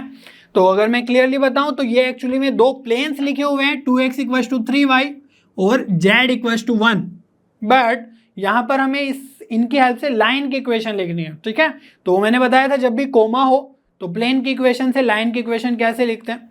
तो यहां पर हम क्या करेंगे, जो यहां पर लिखा हुआ है 2x इक्वल्स टू 3y, तो यहां पर हम 6 से डिवाइड कर देंगे, तो उससे क्या बनेगा, जब 2x को 6 से डिवाइड करेंगे तो ये बन जाएगा x बाई 3, और जब 3y को 6 से डिवाइड करेंगे तो ये बन जाएगा y बाई 2। तो कोफिशिएंट कितने बन गए, 1, ठीक है। और z इक्वल्स टू 1 है, तो इसके लिए क्या करना होगा, इक्वल्स टू में z माइनस 1 लिखना होगा और डिवाइड है ना डिनोमिनेटर में 0। तो अगर इसको हम लैम्डा के इक्वल पुट करें तो यहां से वही आ जाएगा, z minus 1 by 0 equals to lambda, means z minus 1 equals to 0 lambda, और in other words z minus 1 equals to 0 और z इक्वल्स टू 1, ठीक है। तो जब भी कोमा के साथ ऐसे कुछ लिखा हुआ हो तो उसको है ना लेफ्ट हैंड साइड में ले आओ, z minus y, z minus 5 या फिर y माइनस 5 जो भी कुछ लिखा हुआ है, और डिवाइड बाई 0 कर दो, ठीक है। तो ये हो गई हमारी लाइन की इक्वेशन जिसके पैरेलल वो प्लेन जा रहा है। कौन सा प्लेन, जिस प्लेन की इक्वेशन एक्चुअली में हमें कैलकुलेट करनी होगी, ठीक है। तो ये एक प्लेन है जो पास कर रहा है 1 2 और 1 से, और 2 1 और 2 से, ठीक है। तो ये दो पॉइंट से पास कर रहा है, सपोज ये ए पॉइंट है और ये बी पॉइंट है, आपको इसे को भी ए या बी मान सकते हो, ठीक है। तो ये हमारे पास 2 पॉइंट्स है जिनसे वो प्लेन पास कर रहा है, और बोला गया है कि ये प्लेन कोई लाइन के पैरेलल है, ठीक है। तो मैं यहाँ पर लाइन ड्रॉ कर रहा हूँ, तो ये प्लेन इस लाइन के पैरेलल है, ठीक है। तो प्लेन भी कुछ ऐसे है और लाइन कुछ ऐसे जा रही है सपोज। तो लाइन की इक्वेशन तो हमें पता है, उसके डायरेक्शन रेशियोज भी पता है हमें, है ना। तो यहाँ से हम एक डायरेक्शन वेक्टर लिख सकते हैं, ठीक है। बहुत आसान है डायरेक्शन वेक्टर लिखना। इस लाइन के क्या लिखेंगे, 3i प्लस 2j, ठीक है। और हमसे ये पूछा गया कि भाई ये जो प्लेन है ये और किस पॉइंट से पास करेगा। तो अगर हमें इस प्लेन की इक्वेशन पता चल जाए, दैट मीन्स हम ये चेक कर सकते हैं इन पॉइंट्स को पुट करके कि किस पॉइंट से वो पास कर रहा होगा, ठीक है। अब हमारे पास और क्या चीजें हैं, और तो कुछ नहीं, बस यही दो चीजों की रिक्वायरमेंट है प्लेन की इक्वेशन लिखने के लिए। तो एक वेक्टर तो हमें ए बी वेक्टर मिल जाएगा यहां से, ठीक है। तो एक ए बी वेक्टर मिल जाएगा, और जो ये डी वेक्टर है ये इस प्लेन के पैरेलल है, ठीक है। तो अगर प्लेन के पैरेलल है और हमें पता है कि जो वेक्टर्स है वो तो मूव हो सकते हैं मैथ्स में, है ना, फ्री वेक्टर्स होते हैं, फ्री फ्लोटिंग, बस उसकी डायरेक्शन चेंज नहीं होनी चाहिए, ओके। तो यहाँ पर ये जो डी वेक्टर है, जो लाइन है जिसके पैरेलल ये प्लेन बना हुआ है, तो वो डी वेक्टर भी इस प्लेन में आ सकता है ना, क्योंकि वो फ्री फ्लोटिंग वेक्टर है, डायरेक्शन रेशियो से लिखा हुआ है। तो उस डी वेक्टर को मैं यहां पर ड्रॉ कर सकता हूं, ये हो गया हमारा डी वेक्टर। क्लियर हो रही है बात।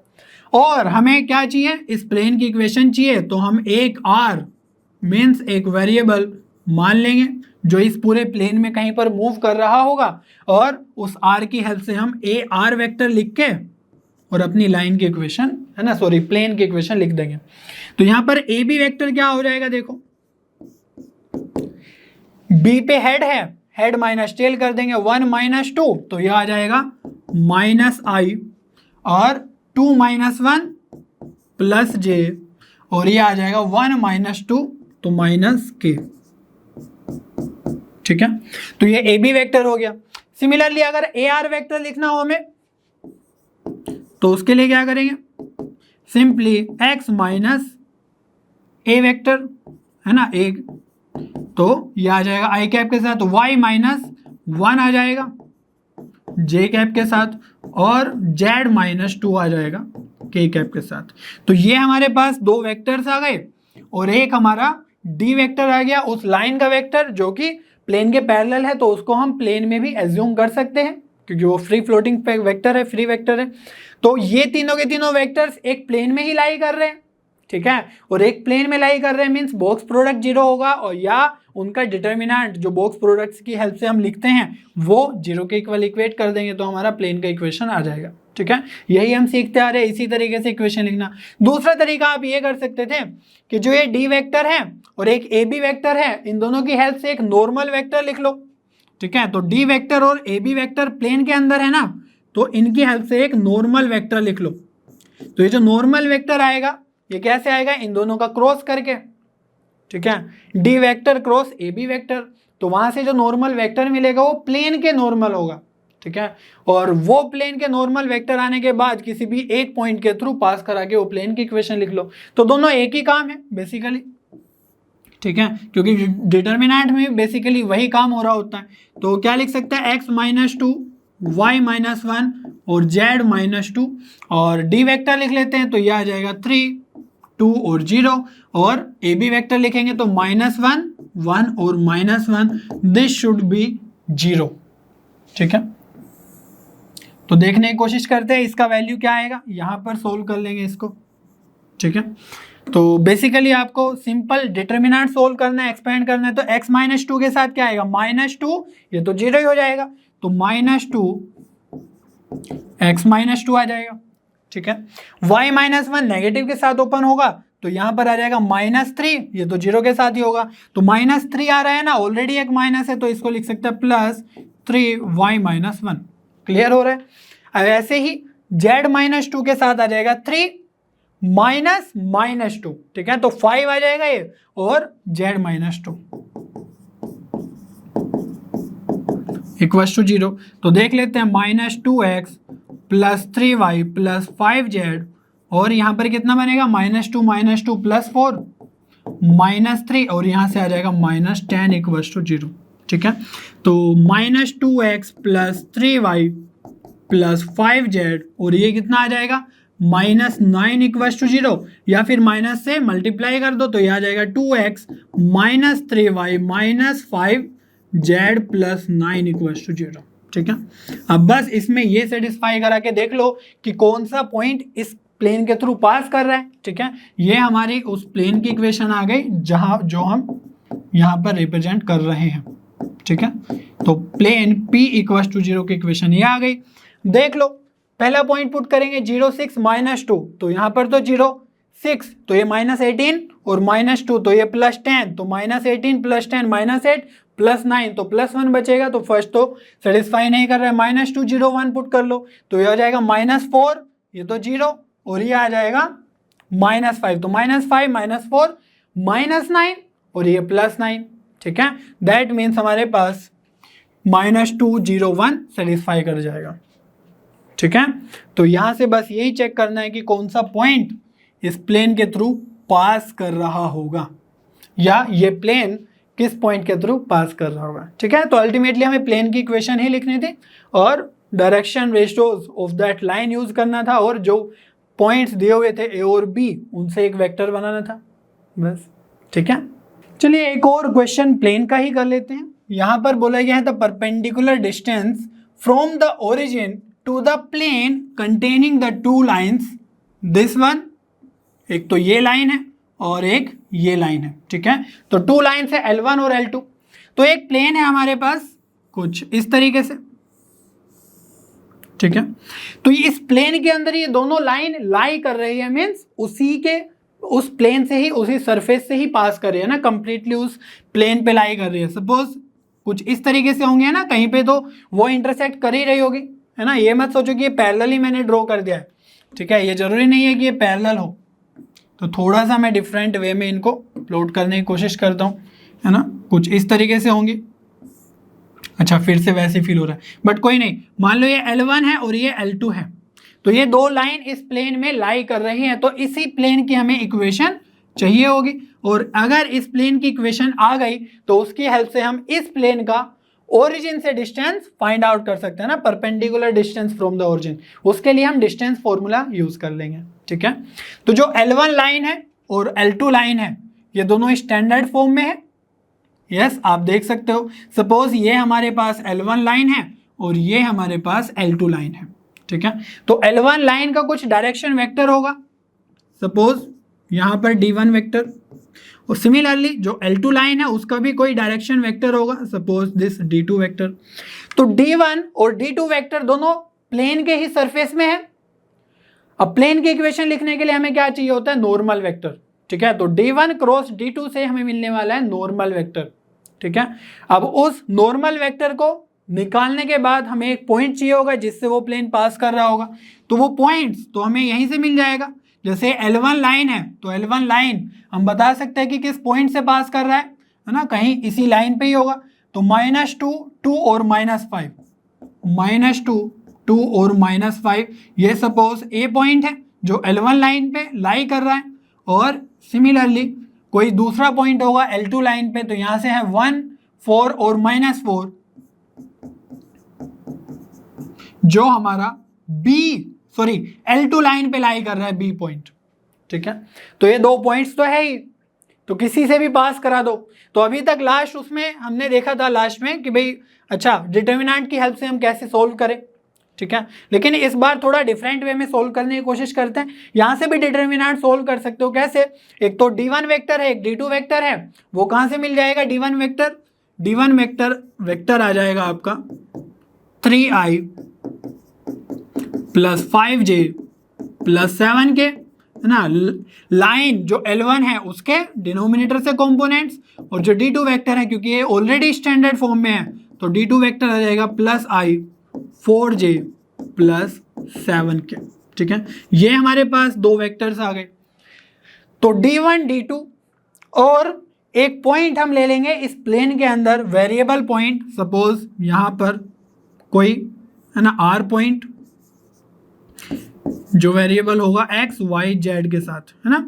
तो यहां से AR वेक्टर फाइंड आउट कर लेंगे, और AR वेक्टर, D1 वेक्टर और D2 वेक्टर एक ही प्लेन में लाई कर रहे हैं, तो उनका बॉक्स प्रोडक्ट 0 होना चाहिए, तो उसका डिटर्मिनेंट कुछ इस तरीके से हम सोल्व कर लेंगे, ठीक है। जैसे हमने AR वेक्टर लिखा था और AB वेक्टर कैलकुलेट कर लिया था, और D1 D वेक्टर इस तरीके से कर लेंगे। दूसरा तरीका क्या है कि इन D1 और D2 वेक्टर से जो इस प्लेन में ही लाई कर रहे हैं, हम एक नॉर्मल वेक्टर फाइंड आउट कर लें, ठीक है, जो इस प्लेन के परपेंडिकुलर होगा, ठीक है, कुछ ऐसे होगा। तो ये जो वेक्टर बनेगा वो बनेगा हमारा n वेक्टर, ठीक है। तो यहां से n वेक्टर कैसे फाइंड आउट करेंगे, बहुत ही आसान है, लेकिन हमें डिटर्मिनेंट तो अगेन सोल्व करना ही होगा, i j k। तो यहां से आ जाएगा D1 वेक्टर पुट कर दो तो ये आ जाएगा 3, 5 और 7, और यहां से D2 वेक्टर के कंपोनेंट्स पुट कर दो 1, 4 और 7, ठीक है। तो देखते हैं n वेक्टर कितना आ गया है। यहां पर देखो i के साथ क्या बनेगा, 35 - 28, तो ये आ जाएगा 7i। -j के साथ क्या बनेगा, 21 - 7, तो ये बन जाएगा 14, लेकिन माइनस के साथ है तो -14j। और k कैप के साथ बन जाएगा 12 - 5 7, तो ये आ जाएगा +7k, ठीक है। ये आ गया है हमारा n वेक्टर। अभी जो n वेक्टर आ गया है, और हमारे पास एक पॉइंट होना चाहिए जिससे लाइन पास कर रही है, ठीक है। तो हम क्या लिख सकते हैं, हम लिखते हैं r - a vector dot n vector equals to 0, ठीक है। तो यही हमारी प्लेन की इक्वेशन होगी। या फिर हम ये भी लिख सकते हैं a x - x1 plus b y - y1 plus c z - Z1 equals to 0। यहाँ से भी यही आएगा, यहाँ से भी यही आएगा, ठीक है। तो वो आप पे डिपेंड करेगा किस तरीके से आप प्रोसीड करना चाह रहे हो, है ना। ये लाइंस की इक्वेशन, सॉरी प्लेन्स की इक्वेशन हम डिस्कस कर चुके हैं अच्छे से, कॉन्सेप्ट वीडियो में जाकर के देखो उनको। तो ए बी सी क्या है, एन वेक्टर के कंपोनेंट, नॉर्मल वेक्टर के कंपोनेंट्स, तो ये क्या आ जाएंगे 7 x minus x1, x1 y1 z1, कोई भी एक पॉइंट ले लो, सपोज ए पॉइंट हम ले रहे हैं, तो यहाँ पर क्या है -2, 2 और -5, तो यह आ जाएगा x माइनस -2 तो x प्लस 2, प्लस b के साथ क्या आएगा -14 तो -14 और y माइनस y1 है ना, means y minus 2, plus c की जगह क्या आएगा 7 तो 7, z माइनस z1 तो यह आ जाएगा z प्लस 5 इक्वल्स टू 0, ठीक है। तो यहाँ पर वही काम हो रहा होता है जो आप डिटर्मिनेंट में सोल्व करते हो, जैसे हमने लास्ट क्वेश्चन में भी किया था। तो यहाँ से आपको डायरेक्टली वो इक्वेशन मिल जाती है, और अगर इस तरीके से नॉर्मल वेक्टर अलग और फिर एक पॉइंट के थ्रू आप पास कराना चाह रहे हो तो वो इक्वेशन आपको यहाँ पर मिलती है, ठीक है। तो इस प्रोसेस को समझो आप और क्लियरली अंडरस्टैंड कर लो किस तरीके से हो रहा है। तो यहाँ पर आ जाएगा 7x, इनफैक्ट हम ये भी कर सकते हैं कि 7 से 7 है ना, सब कुछ कैंसिल कर सकते हैं, तो ये 7 टाइम जाएगा, है ना, सॉरी 1 टाइम जाएगा, ये 2 टाइम्स, इनफैक्ट -2 टाइम्स, और ये 1 टाइम जाएगा, तो ये आ जाएगा x प्लस 2, ये बन जाएगा -2 इंटू वाई माइनस 2 तो -2y प्लस 4, और ये आ जाएगा plus z plus 5 equals to 0। x minus 2y plus z, यह आ जाएगा 2 प्लस 4 प्लस 5, ठीक है, तो 11 इक्वल्स टू 0। ये आ गई हमारी उस प्लेन की इक्वेशन जो हमने यहाँ पर लिखा हुआ था p इक्वल्स टू 0। अब इस प्लेन का हमें ओरिजिन से डिस्टेंस फाइंड आउट करना है, ठीक है। तो यहाँ पर यहाँ तक जो प्रोसेस था वो बिल्कुल ऑलमोस्ट सेम ही था, प्लेन की इक्वेशन हम कैसे फाइंड आउट करते हैं। अब बस इस प्लेन का हमें ओरिजिन से डिस्टेंस फाइंड आउट करना है, तो कैसे करेंगे, सिंपली डिस्टेंस फ्रॉम ओरिजिन हमें फाइंड आउट करना है ना, तो 0 0 0 इस प्लेन में पुट कर दो, तो क्या आएगा, यहाँ पर भी 0 बनेगा, ये भी 0, ये भी 0, तो ये बन जाएगा 11 डिवाइड बाय रूट ऑफ जो भी x y z के कंपोनेंट्स हैं उनका स्क्वायर करके ऐड करना है रूट के अंदर, है ना। तो ये आ जाएगा 1 का स्क्वायर 1 प्लस -2 का स्क्वायर 4 प्लस z का कंपोनेंट है ना, कौन कोफिशिएंट क्या है 1 है तो 1 का स्क्वायर 1, है ना, मोड भी लगा देना, हालांकि यहाँ पर पॉजिटिव क्वांटिटी ही है, तो ये आ जाएगा 11 बाय रूट 6, ठीक है। तो यही हो गया हमारा डिस्टेंस ऑफ ओरिजिन या distance from this plane to origin, ठीक है। तो ये आ गया 11 by root 6, all right, C option आपका करेक्ट हो जाएगा, ठीक है।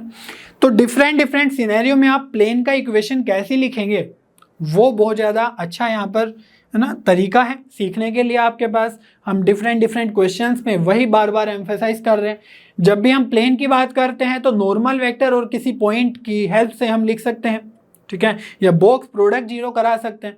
और जब हम किसी लाइन की बात करते हैं तो हम उसमें पैरेलल वेक्टर ढूंढने की कोशिश करते हैं, जैसे L1 लाइन है तो उसका पैरेलल वेक्टर, L2 लाइन है उसका पैरेलल वेक्टर और एक पॉइंट, ठीक है। तो लाइंस के केस में पैरेलल वेक्टर और प्लेन के केस में परपेंडिकुलर या नॉर्मल वेक्टर। क्लियर हो रही है बात, चलिए फिर आगे बढ़ते हैं।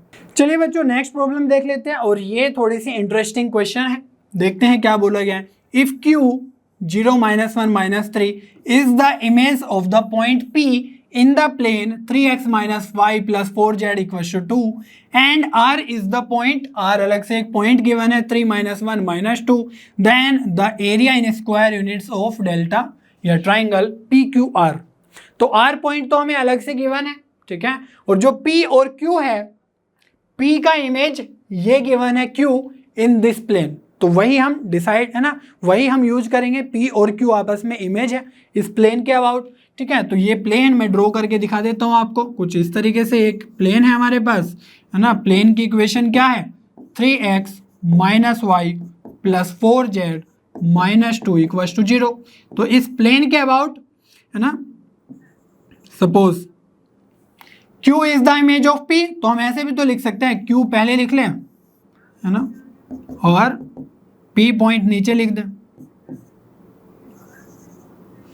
तो जब हम इमेज की बात करते हैं ना तो एक ही बात होती है, P Q की इमेज है, Q P की इमेज है, ठीक है। अगर नीचे से देख रहे होंगे इस प्लेन के अबाउट तो Q इमेज हो जाएगी, और Q से देख रहे होंगे तो P इमेज बन जाएगी। ठीक है, तो प्लेन में ऐसा कोई कंफ्यूजन नहीं रखना चाहिए, दोनों एक दूसरे की इमेज ही होती है।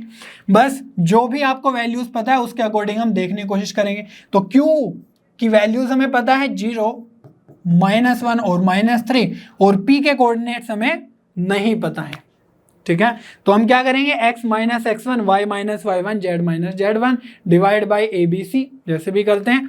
तो सिंपल स्ट्रेट फॉरवर्ड फॉर्मूला है, मैं डायरेक्टली यूज करने वाला हूं। तो x माइनस x1 क्या है यहाँ पर 0 है ना, divide by a is coefficient of x in this plane's equation है ना। तो जो डिनोमिनेटर में आएंगे ABC वो आएंगे हमारे पास कोफिशिएंट्स के, है ना, प्लेन के इक्वेशन के कोफिशिएंट्स।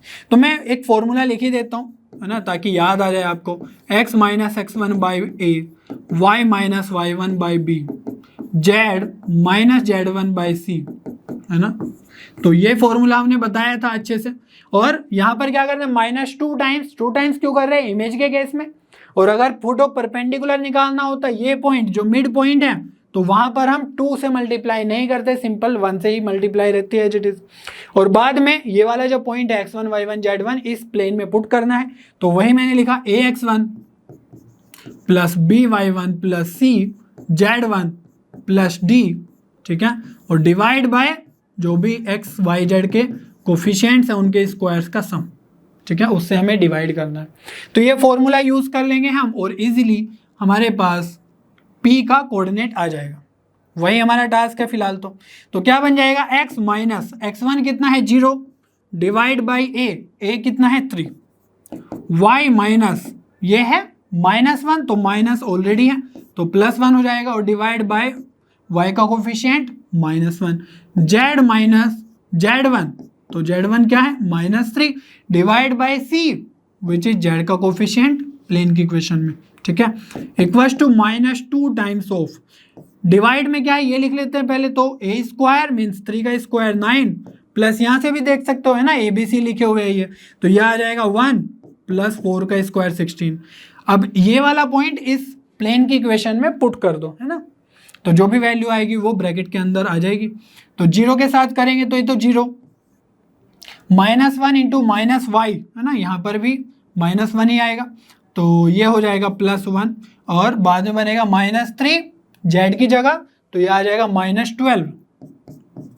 ठीक है, और यहाँ से आ जाएगा -2। तो देखो क्या बन रहा है, ये बन रहा है 26, और ऊपर क्या बन रहा है -12 -2 -14 +1 -13, और बाहर -2 है तो ऊपर भी 26 और नीचे भी 26। दैट मीन्स ये कैंसिल होके हमारा बन जा रहा है 1 के इक्वल। ठीक है, तो राइट हैंड साइड में जो राइट मोस्ट साइड है ये वाली, यहाँ पर एक कांस्टेंट ही बनेगा हमेशा, है ना। जब भी हम इमेज कैलकुलेट कर रहे होंगे तो वहां से जो भी कांस्टेंट बनता है उसके इक्वल हमें हर एक टर्म को इक्वेट करना है, पुट करना है।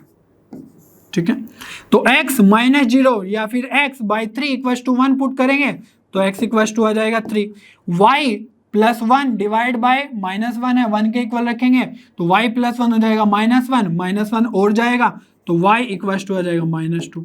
सिमिलरली z +3 बाई 4 तो =1 रखेंगे तो 4 -3 तो z आ जाएगा हमारा 1 के इक्वल। तो ये क्या आ गया हमारे पास, ये आ गए P के कोऑर्डिनेट्स, तो ये आ गए हैं 3 -2 और 1। क्लियर हो रही है बात। तो यही तो हमें चाहिए था, क्या चाहिए था, P का कोऑर्डिनेट, तो 3 -2 और 1। तो P है हमारे पास, Q भी है, और R पॉइंट हमें ऑलरेडी गिवन है 3 -1 -2।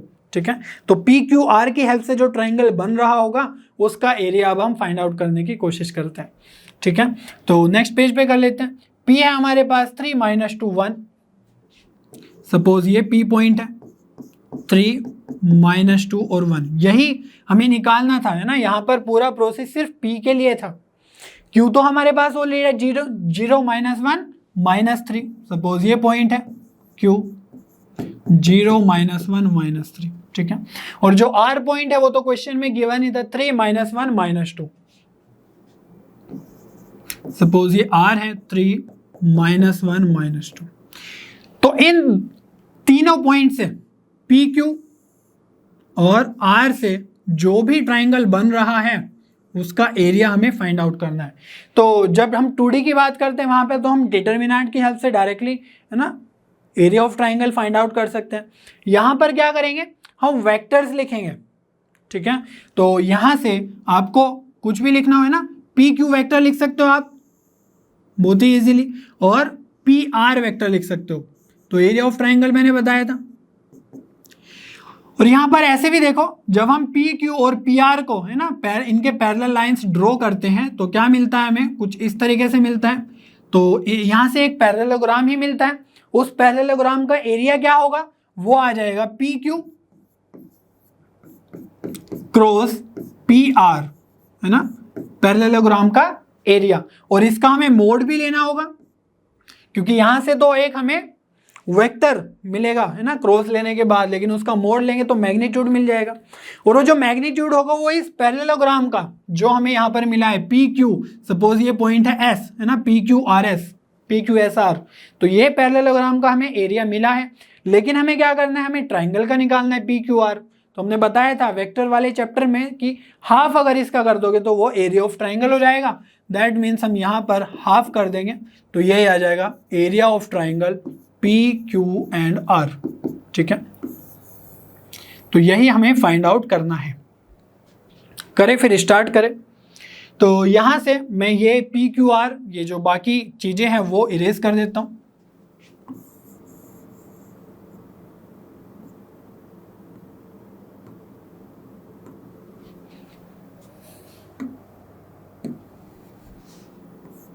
ठीक है, तो यहां पर पी क्यू आर की हेल्प से अब सबसे पहले पी क्यू और पी आर वेक्टर्स का क्रॉस निकालने की कोशिश करते हैं। तो पी क्यू वेक्टर क्या बनेगा, देखो बहुत ही आसान है निकालना, है ना।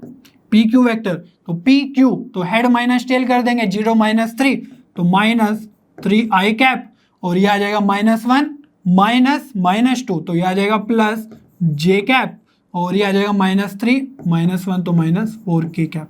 सिमिलरली पी आर वेक्टर भी आ जाएगा हमारे पास, ठीक है। 3 - 3 0 और -1 +2 तो ये आ जाएगा प्लस जे कैप, और यहाँ पर -2 और -1 तो -3 के कैप, ठीक है। ये दो वेक्टर की हेल्प से हमें क्रॉस निकालना होगा। वो क्रॉस आएगा उसका मैग्नीट्यूड निकालेंगे, फिर हाफ कर देंगे, ठीक है। तो वही आ जाएगा हमारा area of triangle P Q R. चलिए फिर स्टार्ट करते हैं P Q cross P R का कैलकुलेशन।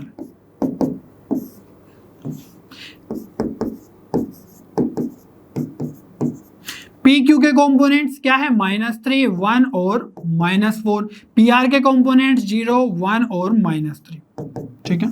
तो आई कैप के साथ क्या बनेगा, देखो -3 + 4 तो ये बन जाएगा आपका 1, अच्छा, और -j के साथ क्या बनेगा देख लेते हैं, 9 और ये तो 0 ही बन जाएगा, ऑल राइट। और के कैप के साथ क्या बनेगा, देखो ये बन जाएगा -3, ठीक है, -3।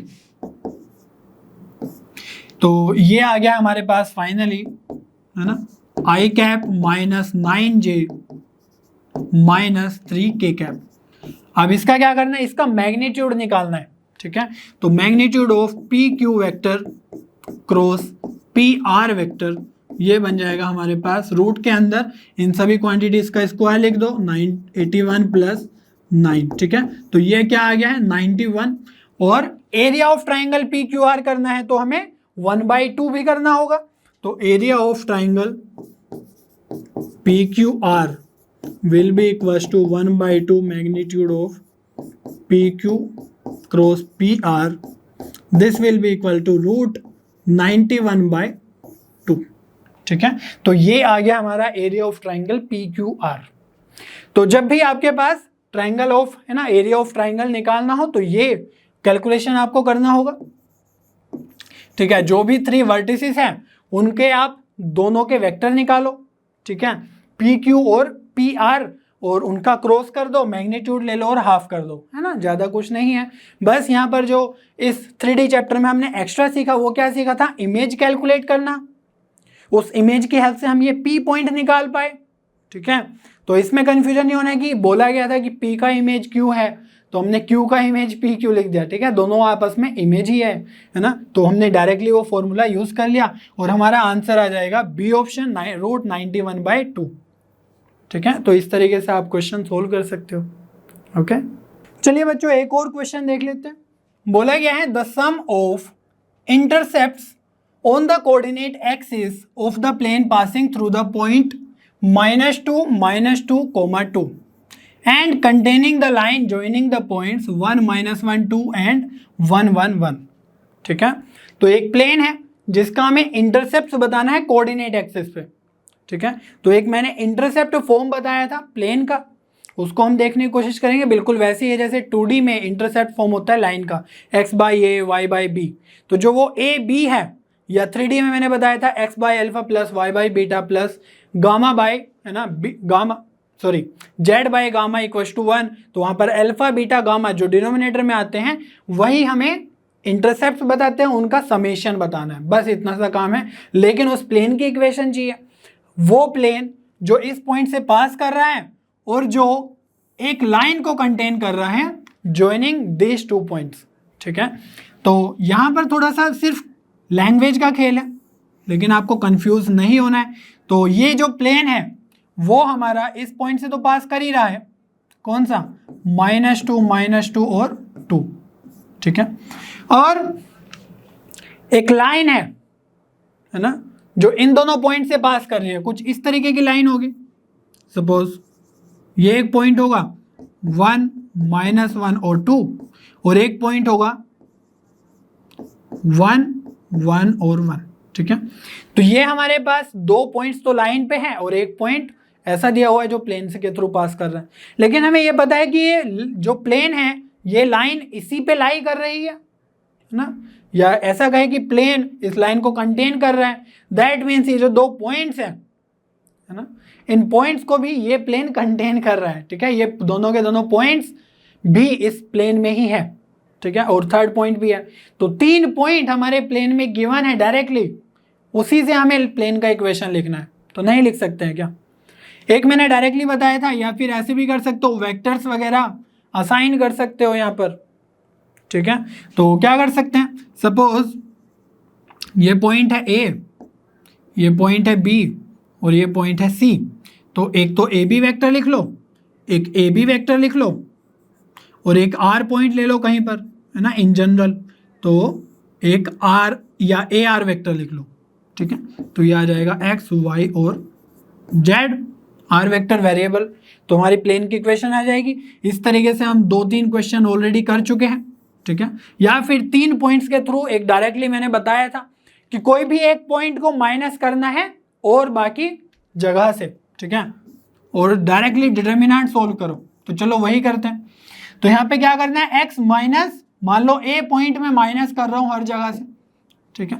तो x -1, y -1, z -1, है ना। A पॉइंट मैंने R वेक्टर में से माइनस कर दिया। बेसिकली ये AR वेक्टर के ही कंपोनेंट्स हैं, ठीक है। तो जो 3 पॉइंट फॉर्म आपको बुक्स में मिलती है, जो मैंने भी लिखाया था, है ना, पूरा डिटर्मिनेंट वाला इक्वेशन, तो वो आपका AR वेक्टर या फिर, है ना, इन सभी वेक्टर से 3 वेक्टर्स, एक के कंपोनेंट यहाँ पर, एक के सेकंड रो में और एक के थर्ड रो में, है ना। तो 3 वेक्टर्स के ही कंपोनेंट्स लिखे रहते हैं। बॉक्स प्रोडक्ट 0 ही कर रहे हैं हम डायरेक्टली, इनडायरेक्टली, ठीक है। तो यहाँ पर हमें वेक्टर्स के ही कंपोनेंट्स लिखने हैं। तो AR वेक्टर क्या आ गए, अब AB वेक्टर के मान लो, या फिर ऐसे मान लो कि B वेक्टर में से, है ना, B के पॉइंट्स में से हमें A के पॉइंट्स माइनस करने हैं। तो क्या आएगा, -2 -1 हो जाएगा -3, ये भी -3 और 2 -1 हो जाएगा 1, है ना। B में से A के माइनस कर दिए। सिमिलरली C में से A के माइनस कर दो, तो 1 -1 0, यहाँ पर है -1 तो ये हो जाएगा -2, और यहाँ पर है 2 तो ये बन जाएगा 1, ठीक है। इस तरीके से आपको ये सोल्व करना है सिंपली। तो चलिए देखते हैं क्या क्या बन रहा है। x -1 के साथ क्या बनेगा, ये बनेगा -3 + 2, तो ये आ जाएगा -x -1, -y -1 के साथ क्या बनेगा, है ना, इसके साथ ये बन जाएगा -3 और इधर तो 0 ही बन जाएगा, ठीक है। प्लस z -1 के साथ क्या बनेगा देखते हैं, -3 × -2 तो ये बन जाएगा 6 = 0, है ना, ये टर्म तो 0। तो यहाँ से देख लो -x, ये -3 है और ये है ऑलरेडी, तो ये +3 हो जाएगा, तो +3y है ना, और यहां पर है 6z। क्लियर हो रही है बात। और यहां से माइनस से मल्टीप्लाई होगी ना अंदर, तो ये आ जाएगा +1, और यहाँ पर +3 था तो ये माइनस और भी है एक अंदर, तो -3, और ये आ जाएगा -6। ठीक है, आगे देखते हैं क्या बनेगा। -x + 3y + 6z, और ये कितना बन रहा है देखो, -6 -3 -9 +1, तो -8, इसको उधर ले जाओ =8। ठीक है, अब ये हमारे पास प्लेन की इक्वेशन आ चुकी है, लेकिन इसको हमें इंटरसेप्ट फॉर्म में लिखना है, तो 8 से डिवाइड कर दो हर जगह। ठीक है, तो यहां पर बन जाएगा x डिवाइड बाय -8। क्लियर हो रहा है, -1 ऑलरेडी है मल्टीप्लाई में x के, और 8 से डिवाइड कर रहे हैं तो x/8 बनेगा, लेकिन माइनस में नीचे लेके आ रहा हूं, तो जो अल्फा मिलता है वो -8 होगा। ठीक है, ना कि 8। +3y है, डिवाइड करेंगे 8 से, लेकिन हमें y को भी है ना, y का जो कोफिशिएंट है 3 उसको भी नीचे लाना है, तो इसको लिख सकते हैं हम y डिवाइड बाय 8/3। क्लियर है। सिमिलरली z के मल्टीप्लाई में क्या है 6, और इसके नीचे लाना है 8, तो यह आ जाएगा हमारे पास z divide by 8/6 equals to आ गया है 1। तो जो ये फॉर्म बनी है ये क्या आ गई हमारे पास, इंटरसेप्ट फॉर्म। ठीक है, तो ये इंटरसेप्ट फॉर्म आ गई है, अब बस इनके इंटरसेप्ट का समेशन चाहिए हमें। ठीक है, तो लिख लेते हैं सम ऑफ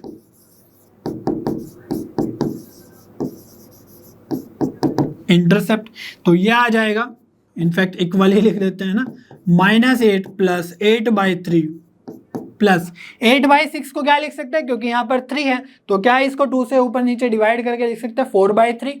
यस, बिल्कुल लिख सकते हैं। तो ये 4/3 लिखने से हमें थोड़ी सी आसानी हो जाएगी। क्या -8, इन दोनों को ऐड करेंगे तो कितना बनेगा देखो, +8/3 + 4/3, तो 12/3 या फिर 4, तो यहां पर आ जाएगा +4 या फिर आंसर आ जाएगा -4। ठीक है, तो -4 मीन्स बी ऑप्शन हमारा करेक्ट आंसर होगा। ठीक है, तो इस तरीके से आपको इंटरसेप्ट फॉर्म लिखना आना चाहिए।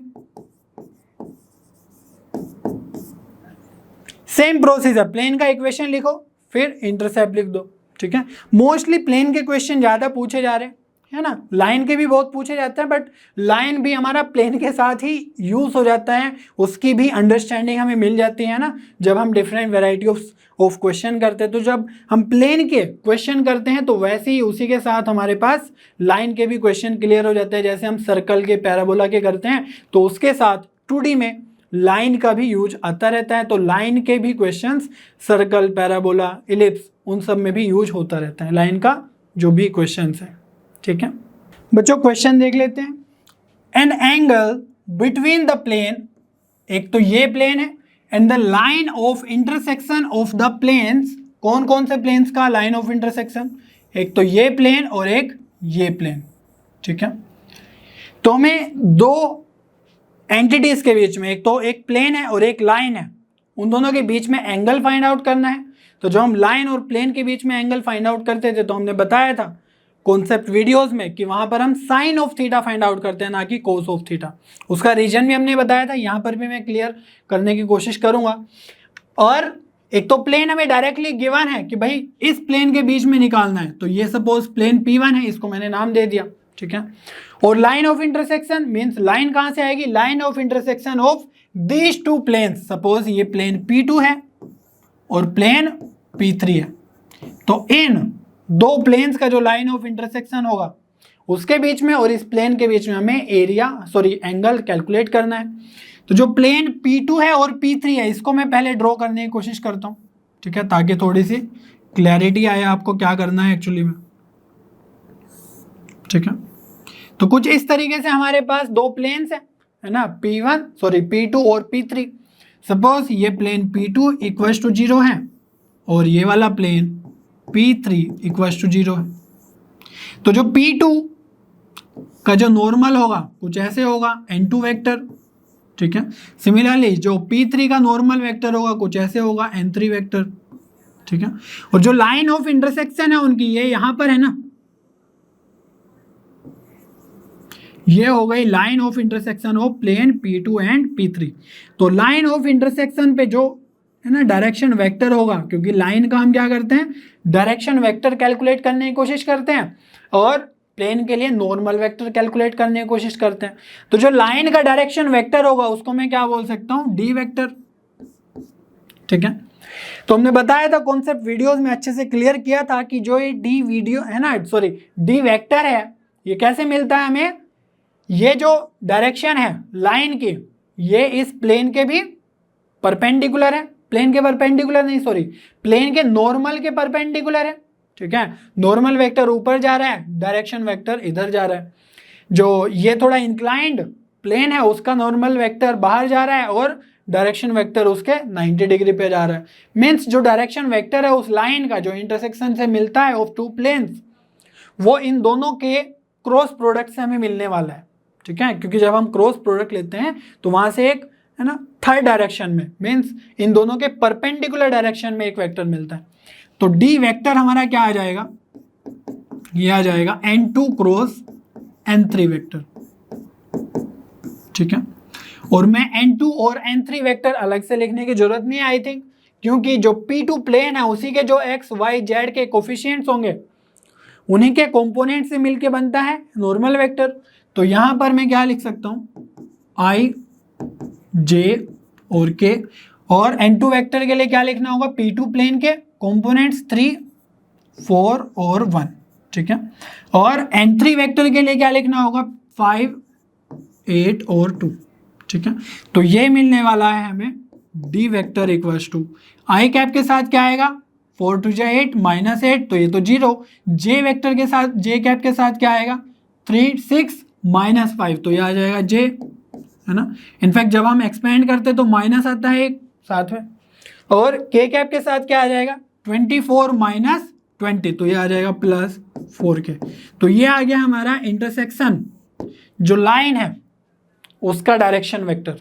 क्लियर हो रही है बात।